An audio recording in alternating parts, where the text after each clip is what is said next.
குகனோடு சந்தித்து அவனோடு நட்பாகி அவனுடைய காட்டிலேயே அன்றைக்கு கங்கை கரையிலேயே ராமன் முதலியவர்கள் தங்குகிறார்கள். என்னை விட்டுவிட்டு போய்விடாதே, உன்னோடே நான் இருக்கப் போகிறேன், இன்னலின் இருக்கை நோக்கி பேர்கிலேன் ஆனதைய செய்துகுவேன் அடிமை என்றான் என்று குகன் பேசியதை கேட்டு ரொம்ப மகிழ்ந்து, யாரினும் இனிய நண்ப இருத்தி ஈண்டு என்னோடென்றான் என்று குகனை தன்னோடையே வைத்துக்கொள்கிறான் ராமன். இரவு ராமனும் சீதையும் தூங்குகிறார்கள். லக்ஷ்மணன் அவர்களுக்கு காவல் இருக்கிறான்.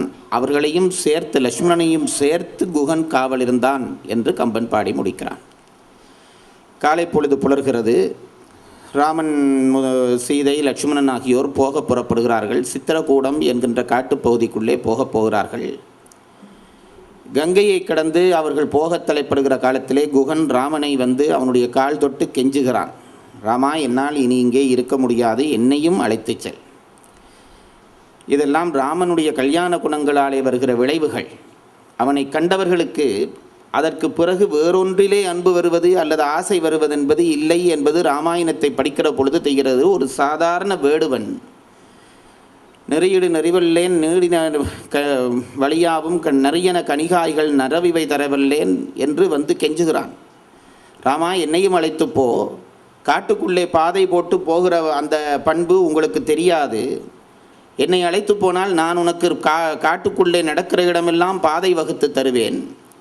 ஏனென்றால் காடு என்பது நாங்கள் நினைக்கிறது போல பாதை போட்ட ஒரு பகுதியாக இருக்க முடியாது. முள்ளும் புதருமாக இருக்கக்கூடிய இடங்களிலே எனக்கு காட்டுக்குள்ளே போய் பழக்கம் உள்ளவன், உங்களுக்கு பாதை அமைத்து தருவேன். எங்கே உணவெடுப்பது என்பது அரண்மனையிலே வளர்ந்த பிள்ளைகளாகிய உங்களுக்கு தெரியாது. ஆகவே நான் உணவெடுத்து தருவேன். காட்டிலே எங்கே தேன் இருக்கும், எங்கே கனிகள் இருக்கும் என்று எனக்கு தெரியும். நேற்று மீனும் தேனும் கொண்டவன் மீனை விட்டு விடுகிறான். அந்த குறிப்பால் உணர்ந்து கொண்டான் என்கின்ற அந்த அறிவை கம்பன் நமக்கு தருகிறான். நரியன கனிகாயும் நரவிவை தரவல்லேன், ஒரு நிமிடம் வரை உமை பிரிகிலேன் என்று பேசுகிறான். ராமனுக்கு பெரிய ஆச்சரியமாக இருக்கிறது. தன் தேசத்தை விட்டுவிட்டு என்னோடு வரப்போகிறான் என்கிறானே என்கிற பொழுது அந்த அன்பை கண்டு நெகிழ்கிறான். குகனை இறுக்க அணைத்து பிடித்து கொள்கிறான். ராமனுடைய பெருந்தன்மைகளை நாங்கள் வரிசையாக பார்த்து கொண்டு போனால் எத்தனையோ சொல்லி கொண்டு போகலாம். அதிலே ஒன்று, அணைத்து கொண்டு அவனை கண்ணீராலே குளிப்பாட்டுகிறான். குகனை பார்த்து சொல்கிறான், குகனே, நீ இப்படி பேசலாமா? நீ வேறு நான் வேறா? இதுவரை எனக்கு 4 தம்பியர்கள் இருந்தார்கள். இன்றையிலே இருந்து நீ என்னுடைய 5வது தம்பியாகி விட்டாயல்லவா? இந்நன்னுதல் இவள் நின்கள் நளிர் நிலம் புவியெல்லாம் உன்னுடையது, இனி நான் உன் தொழில் உரிமையில் உள்ளேன் என்று ராமன் பேசினான். என் இளையன் உன் இளையான். இந்த லட்சுமணனை காட்டி சொன்னான், இவன் உனக்கு தம்பி. இந்நன்னுதல் அவள் நின்கள், உனக்கு இவள் கொழுந்தியாள். இந்நளிர் நிலம் புவியெல்லாம் உன்னுடையது, இதெல்லாம் உனக்கு நான் தந்துட்டேனப்பா, இதெல்லாம் நீதான் ஆட்சி. இப்போ நான் என்ன மாதிரி இருக்கிறேன் என்றால் உன் தொழில் உரிமையில் உள்ளேன். நீ சொல்கிறபடி செய்கிறது தான் எனக்கு உரிமை, அதனாலே நான் அப்படி தான் இருக்கிறேன் குஹா. ஆனால் ஒரே ஒரு பிரச்சனை இருக்கிறது. அங்குல கிளைகாவற்கு அருமையில் உடன் எம்பி. அங்கே ஒரு சொந்தக்கார கூட்டம் இருந்தது அயோத்தியிலே. அவர்களுக்கு ஒரு தம்பியை விட்டுட்டு வந்துட்டேன், அவர்களை பாதுகாத்து கொள்ளென்று. இப்போ இங்கே இருக்கிற உன்னுடைய உறவினர்கள் எல்லாம் என்னுடைய உறவினர்கள் ஆகிவிட்டார்களே, நீயும் என்னோடு வந்து விட்டால் அவர்களை யார் பாதுகாப்பது என்று கேட்கிறான். துணை பெரிய தன்மை. வெறும் வார்த்தைகள் இல்லை, உண்மையிலே பேசுகிறான். அங்குல கிளைகாவற்கு அருமையில் உளன் உம்பி, இங்குல கிளைகாவற்கு யார் உரை நேராய்? முன்புல ஒரு நாள்வோம் முனிவுல உளரானோம். நான் சொன்னதால் ராமாயணம் எல்லாம் மறந்து போச்சு. உன்னோடு சேர்ந்து நாங்கள் 5 என்று பேசி ராமன் அந்த கருத்தை முடிக்கிறான். நீ எனக்காக இங்கே 14 ஆண்டுகள் கழித்து உன்னை சந்தித்து தான் நான் அயோத்திக்கு போவேன் என்று சொல்லி குகனை விட்டுவிட்டு சித்திரக்கூடத்துக்குள்ளே போகிறதோடு குகப்படலம் முடிகிறது. இனி பழையபடி பரதனை நோக்கி நகர்கிறோம். வசிஷ்டமா முனிவர் அனுப்பிய தூதர்கள் கேகேய நாட்டுக்கு 7 நாள் கழித்து போய் சேர்ந்தார்கள். 7 நாள் கழித்து போய் சேர்ந்தார்கள். அயோத்தியிலே இருந்து தூதர்கள் வந்திருக்கிறார்கள், தசரதனுடைய நாட்டிலே இருந்து தூதர்கள் வந்திருக்கிறார்கள் என்ற செய்தி கேள்விப்பட்டதும் பரதன் ஆனந்தப்பட்டு தந்தையிடமிருந்து அண்ணனிடமிருந்து செய்தி வந்திருக்கிறதே என்ற ஆனந்தத்தோடு ஓடி வந்தான். அந்த அரண்மனையினுடைய நடுக்கூடம், அயோத்தியிலே இருந்து வந்த தூதர்கள் இருக்கிறார்கள். ரொம்ப சங்கடமான நிலை அந்த தூதர்களுக்கு. தசரதன் இறந்து போனான், ராமன் காடு போய்விட்டான் என்பது தூதர்களுக்கு தெரியும். ஆனால் வசிஷ்டர் உத்தரவு, அங்கே வைத்து பரதனுக்கு நீ இதை சொல்லக்கூடாது, பேசாமல் தசரதன் வர சொன்னார் என்று அழைத்து வா. இப்போ தூதர்கள் வந்து பரதனை வணங்கினார்கள். பரதன் முதல் கேள்வி கேட்டான், மன்னன் நலமாக இருக்கிறானா? இதுதான் முதல் கேள்வி. அவ்வளவு அன்புள்ள பிள்ளை, மன்னன் நலமாக இருக்கிறானா? இதில் என்னென்றால், வந்த தூதர்கள் அயோத்தியில இருந்து வந்த தூதர்கள். அயோத்தியினுடைய மன்னனாகிய தசரதனை பற்றி கம்பன் சொல்லுகிற பொழுது ஒரு செய்தி சொல்வான், பொய்யுரை கேளா மன்னன் என்று அவனுக்கு ஒரு பட்டம் கொடுப்பான். பொய் பேசாதவன் இல்லை, பொய் கேட்டே அறியாதவனா. அப்போ என்ன அர்த்தம்? அவனை சூழ இருந்தவர்களும் பொய் பேசாதவர்கள் என்று அர்த்தம். நம்ம பற்றி சொல்வதானால் மெய்யுரை கேளா மன்னன், எல்லாவற்றுக்குள்ளும் பொய், எல்லாவற்றுக்குள்ளும் பொய். கம்பன் சொல்கிறான், அவன் பொய்யுரை கேளாமன்னன், பொய்யே கேட்டறியாதவன் தசரதன் என்கிறான். அப்போ பொய்யுரை கேளாதவன் என்றால் என்ன அர்த்தம்? அவனை சூழ இருந்தவர்கள் யாரும் பொய் சொல்லாதவர்கள் என்று அர்த்தம். இப்போ அப்படி பொய் சொல்லாதவர்களுக்குள்ளே ஒருவராகிய படை வீரர்கள் தான் இங்கே தூதாக வந்திருப்பார்கள். மன்னன் நலமா என்று கேட்டவுடனே என்ன சொல்ல வேண்டும்? மன்னர் இறந்து போய்விட்டார் என்று சொல்ல வேண்டும். ஆனால் வசிஷ்டர் சொல்லி இருக்கிறார், அங்கே வச்சு உண்மை சொல்லப்படாது, பரதனை கூட்டிக் கொண்டு வா. வசிஷ்டர் வார்த்தையை மீற முடியாது. பொய் சொல்லியும் இவங்களுக்கு பழக்கம் இல்லை. ரொம்ப சங்கடப்பட்டு போனார்கள் இந்த தூதர்கள். திருப்பி சுவாமி என்றார்கள். இல்லை, மன்னன் நலமாக இருக்கிறாரா என்று கேட்டேன் என்றான் பரதன். இப்போ இந்த தூதர் தலைவனுக்கு ஒரு ஐடியா வந்துட்டுது. பரதனை இப்படி காலிலிருந்து தலை வரையும் பார்த்தான், தலையிலிருந்து கால் வரையும் பார்த்தான். மன்னன் நலமாக இருக்கிறான் என்றான். ஏனென்றால் கைகேயினுடைய வரத்தின்படி இப்போ ஆட்சி கொடுக்கப்பட்டு விட்டது, ஆட்சி கொடுக்கப்பட்டு விட்டது. இப்போ ராசா பரதன் தான். இது பரதனுக்கே தெரியாது. மன்னன் நலமா என்று கேட்ட உடனே அப்படி மேலையும் கீழையும் பார்த்தான், கீழே இருந்து மேலே பார்த்தான், மன்னன் நலமா இருக்கிறார் என்றான். அவன் நினைச்சிட்டான் அப்பாவை சொல்றேன். அடுத்து கேட்டான், அண்ணன் வற்றாத செல்வத்தோடு இருக்கிறாரா என்றான். ரெண்டாவது சங்கடம் வந்துட்டு, வற்றாத செல்வத்தோடு இருக்கிறாரா, குறையாத செல்வத்தோடு இருக்கிறாரா என்று கேட்டோனே இந்த இவன் தூதன் நினைச்சான், பொருட்செல்வம் குறைகிற செல்வம், தவச்செல்வம் குறையாத செல்வம், ராமன் தவம் மேற்கொள்ள போயிருக்கிறான், ஆகவே நல்ல செல்வத்தோடு இருக்கிறார் என்றான். பொய் சொல்ல வேண்டிய தேவை இல்லாமலே அந்த தூதர்களுக்கு அமைந்து போய்விட்டது. தந்தை உங்களை அழைத்து வரும்படி சொன்னார் என்று சொன்னதும் அந்த செய்தியை ஏற்றுக்கொண்டு பரதன் தேரில் ஏறுகிறான். அயோத்தி வந்து சேருகிறான். பரதனோடு சத்ருக்கனும் வருகிறான். அயோத்திக்குள்ளே வந்த உடனேயே பரதனுடைய உள்ளுணர்ச்சி சொல்லிவிட்டது, ஏதோ தவறு நிகழ்ந்து விட்டது. நாடு நாடு மாதிரி இல்லை. வழக்கமாக இந்த அயோத்தி நகரம் என்றாலே குதூகலித்தபடி, மகிழ்ந்தபடி, அறச்செயல்கள் நடந்தபடி, பெண்களும் ஆண்களும் ஆடி பாடி தொழில் செய்தபடி இருக்கக்கூடிய நாடு அப்படியே வெறிச்சோடி கிடக்கிறது. அந்த நாட்டுக்குள்ளே பரதனுடைய தேர் வந்து புகுந்தது. தேர் சாரதியை பார்த்து பரதன் கை நீட்டினான். தேர் நின்றது. நான்கு புறமும் பார்த்தான், மக்களை காணவில்லை. காணுகிற ஒரு சிலர் முகத்திலேயும் மகிழ்ச்சியை காணவில்லை. பரதன் பின்னாலே திரும்பி சத்ருக்கனை பார்த்து கேட்டான், சத்ருக்கா, நம்ம நாட்டுக்கு என்னடா நடந்துட்டுது என்றான். அவன் ரொம்ப பெரிய ஞானி. நான் சொன்னேனே, அம்மாவும் பிள்ளையும் அம்மா சொன்னார்கள். அவர்கள் சொன்ன இன்றைக்கு ராமாயண செய்தியெல்லாம் எங்களுக்கு புதுசு என்ற கம்பனோடு நாங்கள் நிறுத்திட்டோம். அவர்கள் உத்தர ராமாயணத்துக்குள்ளே போய் பல செய்திகள் சொன்னார்கள். அது அவர்கள் வாழ்நாள் முழுக்க கற்க கழித்தவர்கள். ஒரு காலத்திலே, இன்றைக்கு நான் நினைக்கிறேன் ஒரு 25 வருஷம் அம்மாவுக்கு நினைப்பு இருக்கோ தெரியல, ஐயா இருக்கிற பொழுது அம்மா எங்கே பேச போனாலும் அவர்களோடு சேர்ந்து நான் போவேன் அவர்கள் பேச்சு கேட்பதற்காக. யாழ்ப்பாணத்தில் எத்தனை ஊர்களில் பேசினார்கள். இப்போ அம்மா என்னோடு சேர்ந்து நான் பேசுகிறத பார்க்க வருகிறார்கள். இதுதான் இந்த தமிழ் தம்மக்கள் அறிவுடைமை என்றது. அந்த மனநிலை வேண்டுமே. என்னை விட எவ்வளவு வயதிலே அறிவிலை மூத்தவர்கள் நான் பேசுவதை கேட்பதா என்று நினைக்காமல் வந்திருக்கிறார்கள் என்றால் கல்வியினாலே வருகிற அடக்கம் அது. அந்த அமரரை நான் எனக்கு இந்த சபையிலே வணங்குகிற எண்ணத்தோடு என் மனதிலே அவருடைய பாதார விதங்களிலே வணக்கம் சொல்லுகிறேன். வந்து சேர்ந்தான். அந்த அம்மா சொன்னார்கள், சத்ருக்கனுடைய அந்த அமைதி போக்கு, எப்பயாவது பேசுவான். எப்போ நான் சொல்றது உண்டு பாருங்க, ஒரு குடும்பத்தில் கடைசி பிள்ளை ஞான பிள்ளையா இருக்கும். கடைசி பிள்ளைகள் எல்லாம் ஒரு தரம் மகிழ்ந்து கொள்ளலாம். உண்மையாகவே சொல்கிறேன், கடைசி பிள்ளைகளில் ஞானத்தன்மை இருக்கும். அதுக்கு ஒரு காரணம் இருக்கிறது, சும்மா நான் சொல்ல இல்லை. முதல் பிள்ளை மோடு என்று ஒரு பழமொழி, மூத்தது மோடு என்று ஒரு பழமொழி. அது நான் சும்மா சொல்லல, அது ஒரு வீதம் பிழைக்கலாம், சரி வரலாம். ஒரு பொதுப்பட சொல்லுகிற செய்தி. என்ன காரணம் என்று கேட்டால், மூத்த பிள்ளை இருக்கிறானே, கல்யாணம் கட்டின உடனே முதல் பிறக்கிற பிள்ளை, தாய் தந்தையர்கள் காம வயப்பட்டு அதிஉச்ச காம நிலையிலே தம்மை மறந்து மயக்கத்திலே பிறக்கிற பிள்ளை. அந்த பிள்ளையிடம் அறிவு குன்றுவதற்கு வாய்ப்பு இருக்கிறது. கடைசி பிள்ளைக்குட்டியெல்லாம் பெற்று களைச்சி சந்தோஷமாக ஒரு பெரிய ஒரு இச்சை இல்லாமல் பிறக்கிற பிள்ளை, அந்த பிள்ளையிடம் ஞானம் நிற்கும் என்று பெரியவர்கள் நம்பினார்கள். அது சரி போலவும் இருக்கிறது. இது எனக்கு சொன்னவர் என்னுடைய குருநாதர் வித்தகர். நீங்கள் எங்கேயும் பார்த்தீர்களானால் பஞ்சபாண்டவருக்குள்ளே கடைசியாகிய சகாதவன் பெரிய ஞானி, துரியோதனன் முதல்வருக்குள்ளே கடைசியாகிய விகர்ணன் பெரிய தர்மவான். எங்கேயும் நீங்கள் பார்க்கலாம். எந்த கதையிலையும் எடுத்து பார்த்துட்டா இந்த கடைசி பிள்ளை கொஞ்சம் கெட்டிக்காரனாக தான் இருந்திருக்கிறார்கள். அதைத்தான் நீங்கள் நம்ப இல்லைன்ட்டு வையுங்க.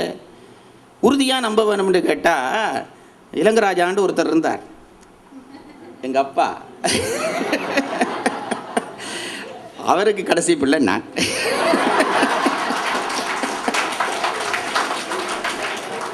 பத்து வருஷமாக அதை கடைசி பிள்ளை நான் தானே நம்பி கொண்டிருந்தேன். அப்பா ஃபுல் ஸ்டாப்பை கமாவாக்கி என்னோட தங்கச்சி பிறந்துட்டார். ஆகவே இந்த கடைசி பிள்ளை இந்த சத்ருகன் ரொம்ப ஞானஸ்தன், அதிகம் பேசவே மாட்டான். இப்போ பரதன் திரும்பி பார்த்து சத்ருகனை பார்த்து கேட்டான், தம்பி நாட்டுக்கு என்னப்பா நடந்தது, எங்கள் நாடா இப்படி இருக்கும், ஏன் இப்படி இருக்கிறதுன்றோடனே ஒரே ஒரு வசனம் பேசினான். ஒரே ஒரு வசனம், திருநகர் திரு நீங்கிற்றாம் என்றான். திருநகர், இந்த செல்வம் பொருந்திய நகரிலே இருந்து மகாலட்சுமி வெளிக்கிட்டு போய்விட்டாள். இவ்வளோ தான் அவன் சொன்னது. அதுக்கு மேலே ஒன்றும் பேச இல்லை. என்ன நடந்திருக்கான் அவனுக்கு ஒரு ஊகம், சுத்தமான தெளிவான ஊகம். திருநகர் நீங்கிற்றாம் என்றாள். இந்த நாட்டிலே இருந்து மகாலட்சுமி புறப்பட்டு போய்விட்டாள். ரெண்டு அர்த்தம். ஒன்று, செல்வம் போய்விட்டது. உண்மையிலேயே இருந்தால் மகாலட்சுமி.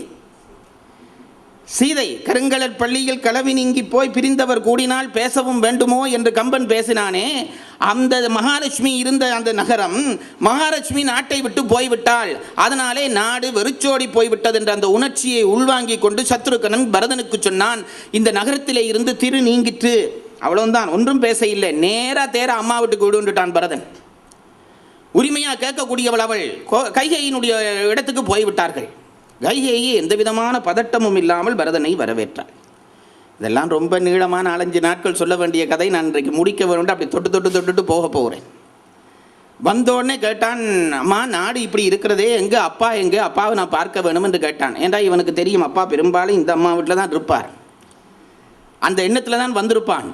அப்பா எங்கே, அப்பாவை பார்க்க வேண்டும்னோடனே அந்த அம்மா ரொம்ப சாதாரணமாக ஏதோ ஃபாரின் டூர் போயிட்டார்ன்ற மாதிரி, உங்கள் அப்பா இந்த மண்ணுலகத்தை விட்டு விண்ணுலகத்திற்கு விருந்தாக சென்றார் என்றார். ரொம்ப சாதாரணமாக மகனை கண்ட உடனே ஒரு அழுகை, கவலை. நான் அதனை சொன்னேன், என்றைக்கு அவளுடைய மனதிலே மாற்றம் நிகழ்ந்ததோ அதற்கு பிறகு கொடியாள் கைகை, கொடியாள். உன் தந்தை வானுலகத்திற்கு விருந்தாக சென்றார் என்று இவள் சொன்னதும் பரதன் அந்த செய்தியினுடைய வேதனை தாங்க முடியாமல் காதை பொத்தி கொண்டு நிலத்தில் வீழ்ந்தான்.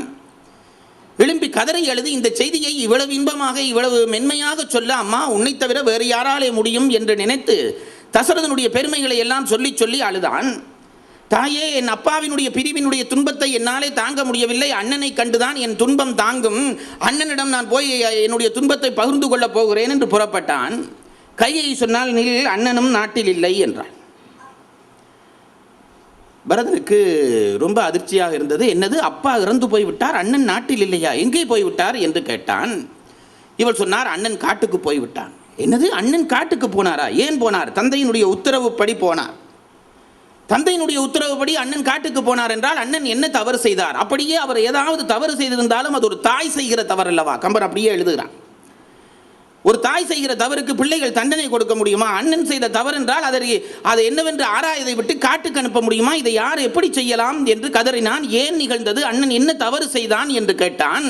அப்பொழுதுதான் கைகேயி எந்தவித மனப்பதட்டமும் இல்லாமல் பரதனை பார்த்து சொன்னாள், வாக்கினால் வரம் தரப் பெற்று மைந்தனை போக்கினேன் வனத்திடை. சும்மா ஒரு பேப்பருக்கு அரைக்க கொடுக்குற மாதிரி கொடுக்குறாள் பிள்ளைக்கு. வாக்கினால் வரம் தரப் பெற்று மைந்தனை போக்கினேன் வனத்திடை. வாக்கினால் வரம் தரப்பெற்று மைந்தனை போக்கினேன் வனத்திடை. சொல்லுங்க. போக்கி பார் உனக்கு ஆக்கினேன். இதுக்கு தான் ஒரு நல்ல மாணவன் வேணும்ன்றது. போக்கி பார் உனக்கு ஆக்கினேன் அவன் அது பொறுக்கலாமையால் நீக்கினான் இன்னுயிர் நேமி வேந்து என்றாள். அதை தெளிவாக சொல்கிறாள். வாக்கினால் வரந்தரப்பெற்று மைந்தனை போக்கினேன் வனத்துடை போக்கி பார் உனக்கு ஆக்கினேன் அவன் அது பொறுக்கலாமையால், அவன் புருஷனை சொல்கிறாள், அவன் அது பொறுக்கலாமையால் நீக்கினான் இன்னுயிர் நேமி வேந்து. நான் ரொம்ப சாதாரணமாக 2 வரம் கேட்டேன்ப்பா. ஒரு வரத்தாலே உன்னை ராசாவாக்கினேன், மற்ற வரத்தாலே ராமனை காட்டுக்கு அனுப்பினேன். அது தாங்க முடியாமல் உங்கள் அப்பா செத்து போனார்ன்று ரொம்ப ஒரு பிரச்சனையே நடக்காத விஷயம். இவர் செத்தது தான் ஏதோ பிழை என்றது போல சொன்னாள். பரதனுக்கு கோபம் தாழவில்லை. அடுத்த நிமிஷமே தாயை பிறவன் பார்ப்பது போல பார்த்தான். தாயீர் அலீர் நீர் பேயீர் என்றான். ஒரு பிள்ளையிட்ட தாய், ஒரு தாய் இந்த பேச்சு வாங்குறதுன்ற விட கொடுமை உலகத்தில் ஒன்றும் இருக்க முடியாது. பாருங்க, கையை செய்த தவறே அதுதான். தாயீர் அலீர் நீர் பேயீர், எனக்கு நோயீர், எனக்கு நோயாக வந்திருக்கிறாய், நீ பேயாக வந்திருக்கிறாய், நீ தாய் இல்லை.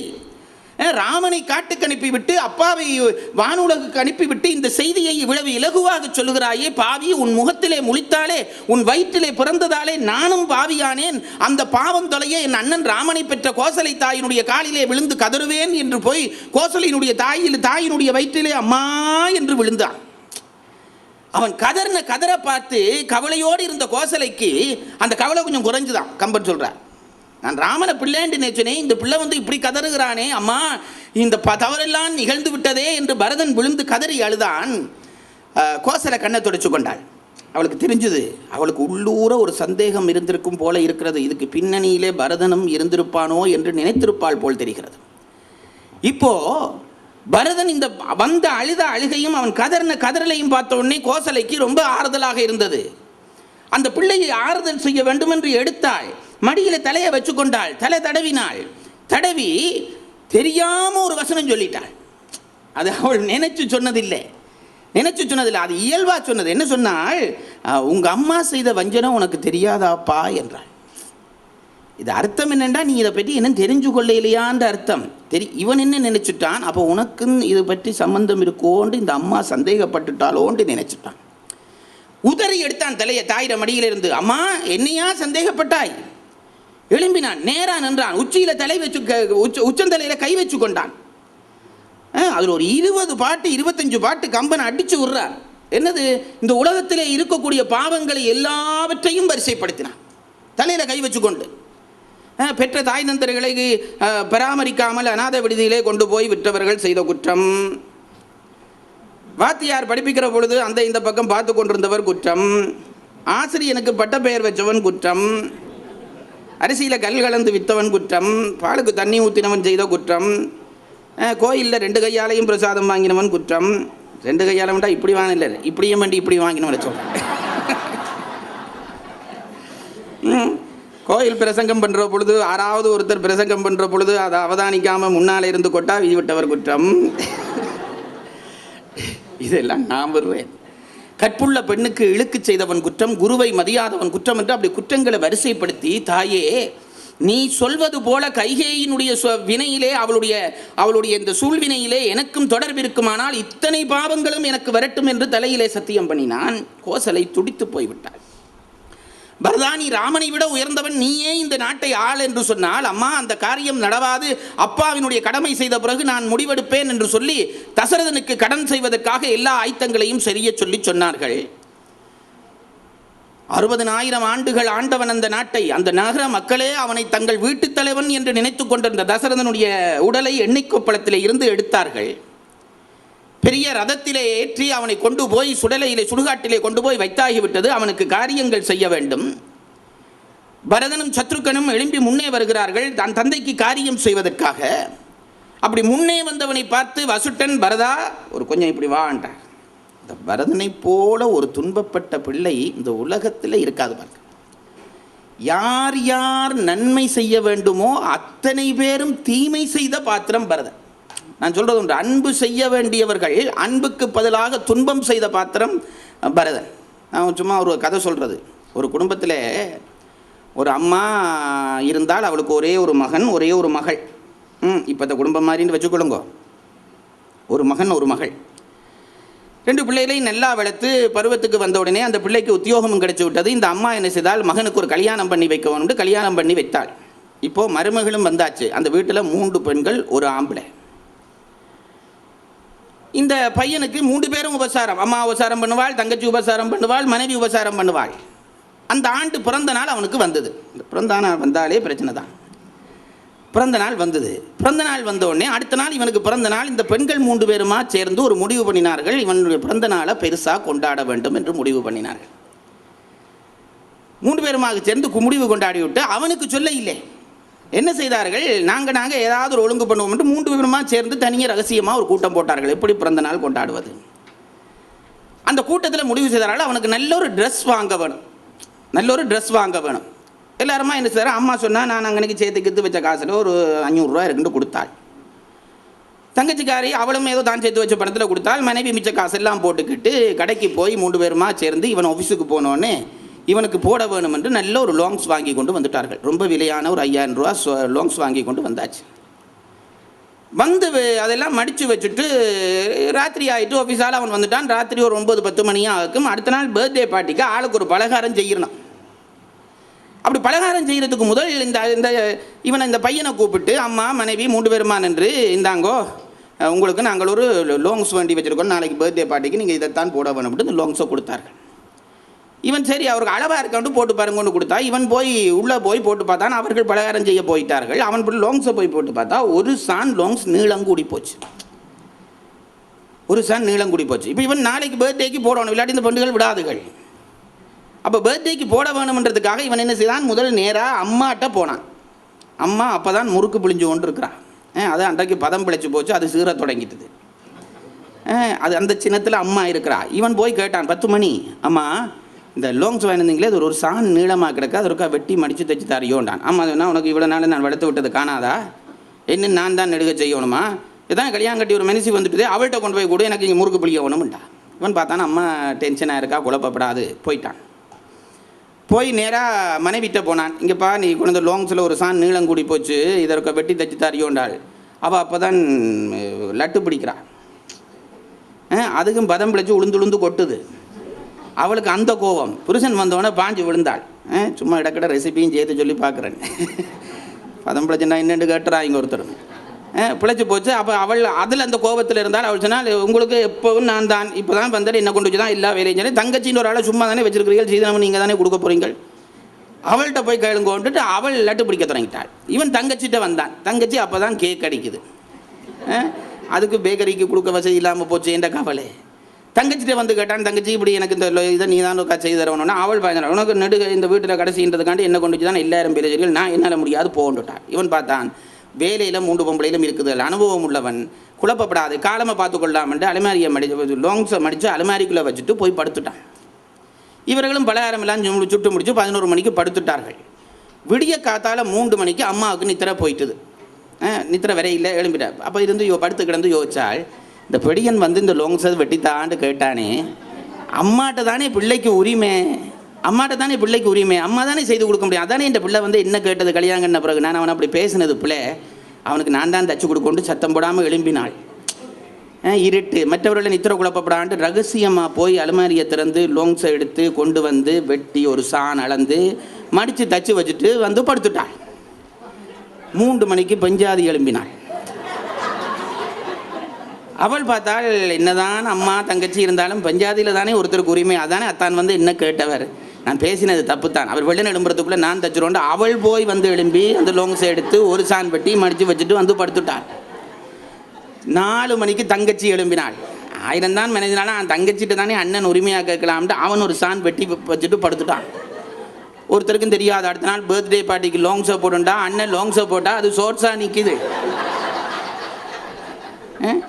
அன்புள்ளவர்கள் எல்லாம் அன்பு செய்வதாக நினைத்து வெட்ட வெட்ட வெட்ட எப்படி அந்த லாங்ஸ் கால்சட்டையாக மாறியதோ, அப்படி பரதன் என்கின்ற பாத்திரத்தையும் அன்புள்ளவர்கள் எல்லாம் அவனுக்கு அருள் செய்யாமல் வெட்டி வெட்டி வெட்டி தேய பண்ணினார்கள். அதான் பரதன். பெற்ற தாய் அவனை விளங்கிக் கொள்ளவில்லை, தந்தை விளங்கிக் கொள்ளவில்லை, கூட பிறந்த தம்பி லட்சுமணன் விளங்கிக் கொள்ளவில்லை, காட்டுக்கு போகிறான், காட்டிலே இருந்த குகன் விளங்கிக் கொள்ளவில்லை.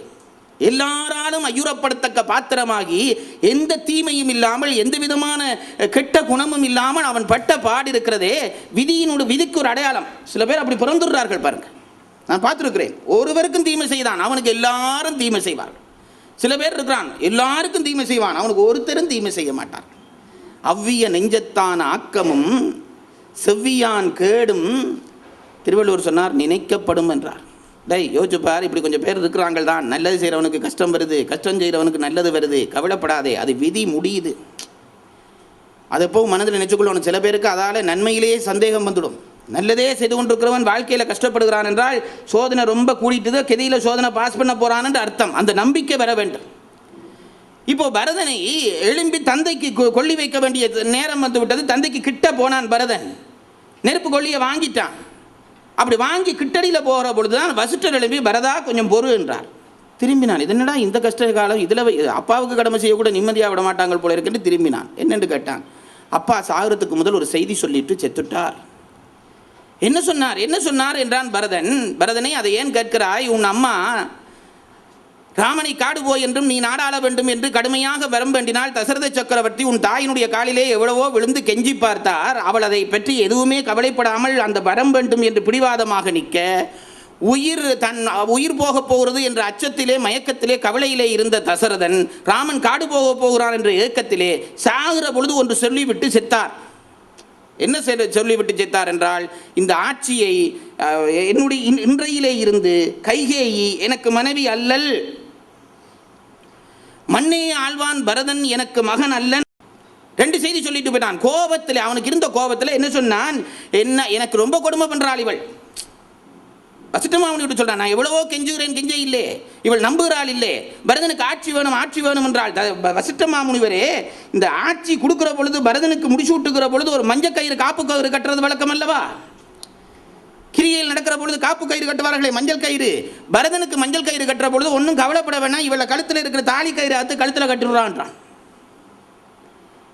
இவள் தாலி கயிறே அவனுக்கு காப்பு கயிறாகட்டும் என்று பேசி விடுகிறான். அவ்வளவு கொடுமையா துன்பத்தில் இருக்கான். அந்த துன்பத்திலே சொன்னான், அவள் எனக்கு மனைவியும் அல்லல், இவன் எனக்கு மகனும் இல்லை என்று சொல்லிவிட்டு இறந்து விட்டார் உங்க அப்பா சத்தியவான், அவர் சொன்ன வாக்கை நாங்கள் காப்பாற்றியே ஆக வேண்டும். அவர் உன்னை மகன் இல்லை என்று சொன்னபடியால் அவருக்கு இறுதி கிரியை செய்கிற உரிமை உனக்கு கிடையாது என்றார் வசிஷ்டர். என்ன துடிச்சிருப்பான் பரதன், நினைச்சு பாருங்க. ஏங்கினான், தவித்தான். அவ்வளவு சபை நடுவிலே கண்ணீர் விட்டான். குனிஞ்ச தலையோடு சத்ருகனை வாடாண்டு கூப்பிட்டான். பிடினா கொல்லிக்கட்டையே என்றான். டேய், எனக்கு வாச்ச மாதிரி அம்மா உலகத்தில் யாருக்காவது வாய்ப்பாளடான்ட்டான். பெத்த அப்பாவே இவன் பிள்ளை இல்லை என்னும்படி செய்யக்கூடிய ஒரு அம்மா வேறு யாருக்காவது வாய்ப்பாளா? பெத்த அப்பா பிள்ளையில் பெத்த அப்பா இவன் தான் இந்த பிள்ளை என்று சொல்றபடி செய்கிறவள் தான் தாய். பெத்த அப்பாவே இவன் எனக்கு பிள்ளை இல்லை என்று சொல்லும்படியாக செய்த ஒரு தாய்க்கு பிறந்த பாவத்தினாலே இந்த கடன் செய்கிற வாய்ப்பிழந்தேன். சத்ருகனே, நீ கொல்லி வையிடான்ட்டு அழுதான். காரியங்கள் எல்லாம் முடிந்தது. இதில் எத்தனையோ இடங்கள் உண்டு, அப்படி சும்மா தொட்டுட்டு போகிறேன். பழையபடி நாட்டிலே தலைவன் இல்லாமல் நாடு இருக்கக்கூடாது என்று வசிஷ்டர் ஆலோசனை கூடினார். பரதன் வந்தான். வசிஷ்ட மாமுனிவர் எழுதி, உன் தந்தை சொற்படி தாயினுடைய வரத்தின்படி உனக்குத்தான் முடிசூட்ட வேண்டும், அந்த முடியை நீ ஏற்றுக்கொள்ள வேண்டும் என்று கேட்டுக்கொண்டார். பரதன் சிரித்தான். எங்கள் அம்மாவுக்கு தான் புத்தி இல்லைன்ட்டு நினைச்சேன், இந்த சபையில் ஒருத்தருக்கும் தான் புத்தி இல்லைன்ட்டு இன்றைக்கு தான் தெரிஞ்சுதுன்ட்டான். அம்மா தான் கேட்டால், அப்பா வரம் கொடுத்தால் நீங்கள் என்னை பார்த்து கேட்கலாமா? ராமன் இருக்கிற பொழுது நான் இந்த நாட்டை ஆளலாமா? எங்கள் குலமரபுக்கு அது ஒவ்வுமா? ஒரு நாளும் நடவாது. நாளையே நாங்கள் எல்லோரும் புறப்படுகிறோம், போய் காட்டுக்கு போன ராமனை அழைத்து கொண்டு வருகிறோம், அவனுக்கு முடிசூட்டுகிறோம் என்று சொன்ன உடனே தேசம் பழையபடி உயிர் பெற்றது என்றான் கம்பன்.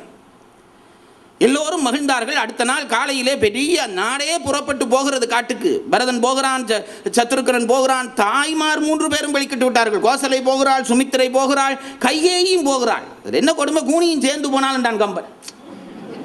கூனியும் சேர்ந்து போறானா? அது ஒரே ஒரு குறிப்பு, சத்ருகனுக்கு கோபம் வந்த ஒரு இடம் ஒரு பாட்டில் காட்டிட்டு போறார் கம்பர். அப்படி எல்லா ஜனமும் சேர்ந்து போகுது. தேரில் போய் கொண்டிருக்கிறார்கள். பார்த்தா கூனியும் நகர்ந்து வர்றதை கண்டுட்டான் சத்ருகன். தேரால குதிச்சு அவளை பிடிச்சிட்டான். பாவி, உன்னால தானே இவ்வளவு நடந்தது என்று பிடிச்சோன்னே பரதன் சொன்னான், மெலியவர்களை வருத்துவது ராமனுக்கு பிடிக்காது, ஏறா தேரலேன்ட்டான். இந்த ஒரு இடம் கம்பன் பாட்டா சொல்லிட்டு போன இடம். கூனி 2ஆம் தரம் வர்ற இடம். விட்டுட்டான், வந்து ஏறிவிட்டான். எல்லாருமாக போருகிறார்கள். கங்கை கரைக்கு வந்து விட்டார்கள் ராமனை அழைத்து வர. கங்கையினுடைய இந்த கரையிலே பரதனும் படையும், அந்த கரையிலே குகன் காவலுக்கு நிற்கிறான். அவனுடைய படை வீரர்கள் எல்லாம் நிற்கிறார்கள். பெரிய தூசி கிளம்பியது, சங்கோசை கிளம்பியது, பறை முழங்கியது, கொடிகள் அசைந்தன. என்ன இது, ஒரு பெரும் படை வருகிறதே என்று நினைத்து குகன் அந்த ஆற்றங்கரையிலே மறுகரையிலே நிற்கிறான். அதில் இருந்து ஒரு சின்ன குன்றின் மேலே ஏறினான். ஏறி பார்த்தான், யார் வருகிறார்கள் என்று பார்த்தான். தூரத்திலே பெரும் படை வருவது தெரிந்தது.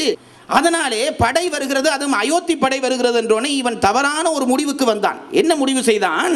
பரதன் அண்ணனை காட்டுக்கு அனுப்பினது காணாது என்று, காட்டிலே இருந்தாலும் ஒரு காலத்திலே படை திரட்டி கொண்டு தன் நாட்டை ஆள வந்து விடுவான் என்று நினைத்து காட்டிலே இருக்கிற அண்ணனை கொல்வதற்காகத்தான் பரதன் வருகிறான் என்று குகன் முடிவு செய்தான். பிழையாக, முட்டாள்தனமாக முடிவு செய்தான். அந்த முடிவு செய்த உடனே, அதான் பாருங்க, எப்போ நான் சொல்றேன், அறிவில் 3 நிலை உண்டு. அது நல்லா தெரிய வேணும். அறிவிலே ஒரு விஷயத்தை தெரிகிற பொழுது அது எடுத்தால் போல தெளிவு வரும் என்று நினைக்கப்படாது. முதல் ஐயம் வரும், திரிவு வரும், பிறகுதான் தெளிவு. அதான் ஐயம், திரிவு, அறக்கற்றல் என்று கல்விக்கு ஒரு முறை சொல்லி இருக்கிறார்கள். ஐயம் என்றால் என்னவென்றால் இதை அதாக நினைப்பது, இதுவோ அதுவோ என்று சந்தேகப்படுவதற்கு ஐயம் என்று பெயர். திரிவுக்கு என்ன பெயர் என்றால் இதுவோ இதுவோ என்று சந்தேகப்படுவதற்கு ஐயம் என்று பெயர். திரிவுக்கு என்ன பெயர் என்றால் இதை அதுவாக நினைத்தல். இப்போ இதுல இருக்கிறது கோப்பியோ தேத்தனியோன்னு நான் நினைச்சால், நான் குடிச்சிட்டு நினைக்க மாட்டேன், நீங்கள் தான் நினைச்சோன்னு இருப்பீங்கள். நினைச்சால் அதுக்கு பேர் ஐயம். இதுக்குள்ள கோப்பி இருக்க இதை தேத்தனி என்று நான் நினைச்சிட்டா அதுக்கு திரிவு. கல்வியோ அல்லது எந்த ஒரு விஷயத்தையும் அறிகிற பொழுது இந்த 2 மயக்கமும் மனிதனுக்கு நிகழும். இது 2ஐயும் கடந்து தெளிவடைகிறவன் தான் அறிஞன். இப்போ அநியாயமான ஒரு ஐயம் வந்தது குகனுக்கு. பரதன் கெட்டவனோ நல்லவனோ என்று ஐயம் வந்தது. கெட்டவன் தான் என்று திரிவான ஒரு முடிவை எடுத்து விட்டான், கொதித்தான். மேலே இருந்து அவனுக்கு நடுக்க தொடங்கிட்டது உடம்பு. என்னது, என் ராமனை காட்டுக்கு அனுப்பினது காணாது என்று நினைத்து இப்ப காட்டில் அவனை அழிக்கவும் வந்து விட்டார்களா? ஆழ நெடுந்துரை ஆறு கடந்து இவர் போவாரோ. ஐயா அன்றைக்கு கவிதையில் சொன்னார், ஆழ நெடுந்துரை ஆறு கடந்து இவர் போன. கையை தட்டினான், டேய் வாங்கடா எல்லாரும் என்றான். எடு ஆளு கம்பு, யுத்தத்துக்கு தயார் பண்ணிட்டான். அவனவன் இடுப்பு கச்சையை இறுக்கி கட்டிட்டான். ஆழ நெடுந்துரை ஆறு கடந்து இவர் போவாரோ, வேடர் விடும் சரம் மன்னவர் மார்பினில் வாயாவோ, தோழமை என்றவர் வில்லாளோ, தோழமை என்றவர் சொல்லிய சொல்லொரு சொல்லன்றோ, ஏழமை வேடன் இறந்திலன் என்றனை ஏசாரோ. அவன் எழுப்பி சத்தம் போறான், டே அவன் என்னடா சொல்லிட்டு போனான்? தோழமை என்றவர் சொல்லிய சொல்லொரு சொல்லன்றோ. ராமன் எங்களை எல்லாம் சொந்தம்னு சொல்லிட்டு போயிட்டான்டா. நாங்கள் எல்லாரும் இங்கே இருக்க இவர்கள் இந்த ஆழ நெடுந்துரை ஆறு கடந்து இவர் போவாரோ, எங்களை தாண்டி இவன் போக முடியுமா ராமனுக்கு கிட்டே? ரொம்ப சத்தம் போட்டான், ரொம்ப துள்ளினான். படை வீரர்கள் எல்லாம் நடுங்குது. ராசா நடுங்கினா படை வீரர்களும் சேர்ந்து நடுங்குவார்கள். அஞ்சனவண்ணன் என் ஆருயிர் நாயகன் ஆளாமே, வஞ்சனையால் அற செய்திய மன்னரும் வந்தாரே. அவனு கொதிச்சு சொன்னான் இவங்களை பார்த்துடே, ஆறு வர்றான்னு தெரியுமாடா? எங்கட ராமனை, ராமன்ட்ட இருந்த அரசே வஞ்சனையால் பறைச்ச கள்ளப்பயல் வந்திருக்கிறான்டா. அதுக்கு சொல்கிறான் பாருங்க, அந்த ராமன் என்று சொல்லிக்கே அவனுக்கு சொல்லில் அமிர்தம் கலக்குது. அஞ்சனவண்ணன் என் ஆருயிர் நாயகன் ஆளாமே, ராமனை சொல்லுகிற பொழுதே அந்த கனிவு வருது பாருங்க. அஞ்சனவண்ணன் என் ஆருயிர் நாயகன் ஆளாமே, வஞ்சனையால் அற செய்திய மன்னரும் வந்தாரே. செஞ்சரம் என்பன தீயுமிழ்கின்றன செல்லாவோ, உஞ்சிவர் போயிரில் நாய்க்கூகன் என்றனை ஏசாரோ.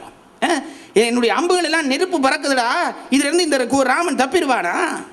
அப்படி தப்பி இவன் போயிட்டான்டா, என்ன இந்த உலக நாய்க்கூகன் என்று பேசட்டும்டா. இப்படியே கொதிச்சு தள்ளினான். வேடர் விடும் சரம் மன்னவர் மார்பினில் வாயாவோ என்று கேட்டான். அது அது என்னன்றா, தன் படைகளுக்கு ரோசம் ஊட்டுறது. நாங்கள் என்னடா, நாங்கள் வேடர்ண்டா குறைவாடா, நாங்கள் ஒரு ரம்பு ராசாமற்ற நெஞ்சில் குத்தாத ஆண்டோன்னு அவனவன் நல்லா குத்துமேன்னு இழுத்துட்டான். எப்பவும் இந்த கொஞ்சம் கீழே இருக்கிறவனை ஏழையில் எழுப்புறதுக்கு அப்படி, நீங்கள் அடித்தா அவருக்கு அடிபடாதோன்னு கேட்டால் நான் அடித்து காட்டுறேன்னு போய் அடிச்சிடுவான். படை வீரர்கள்லாம் உற்சாகப்படுத்திட்டான்.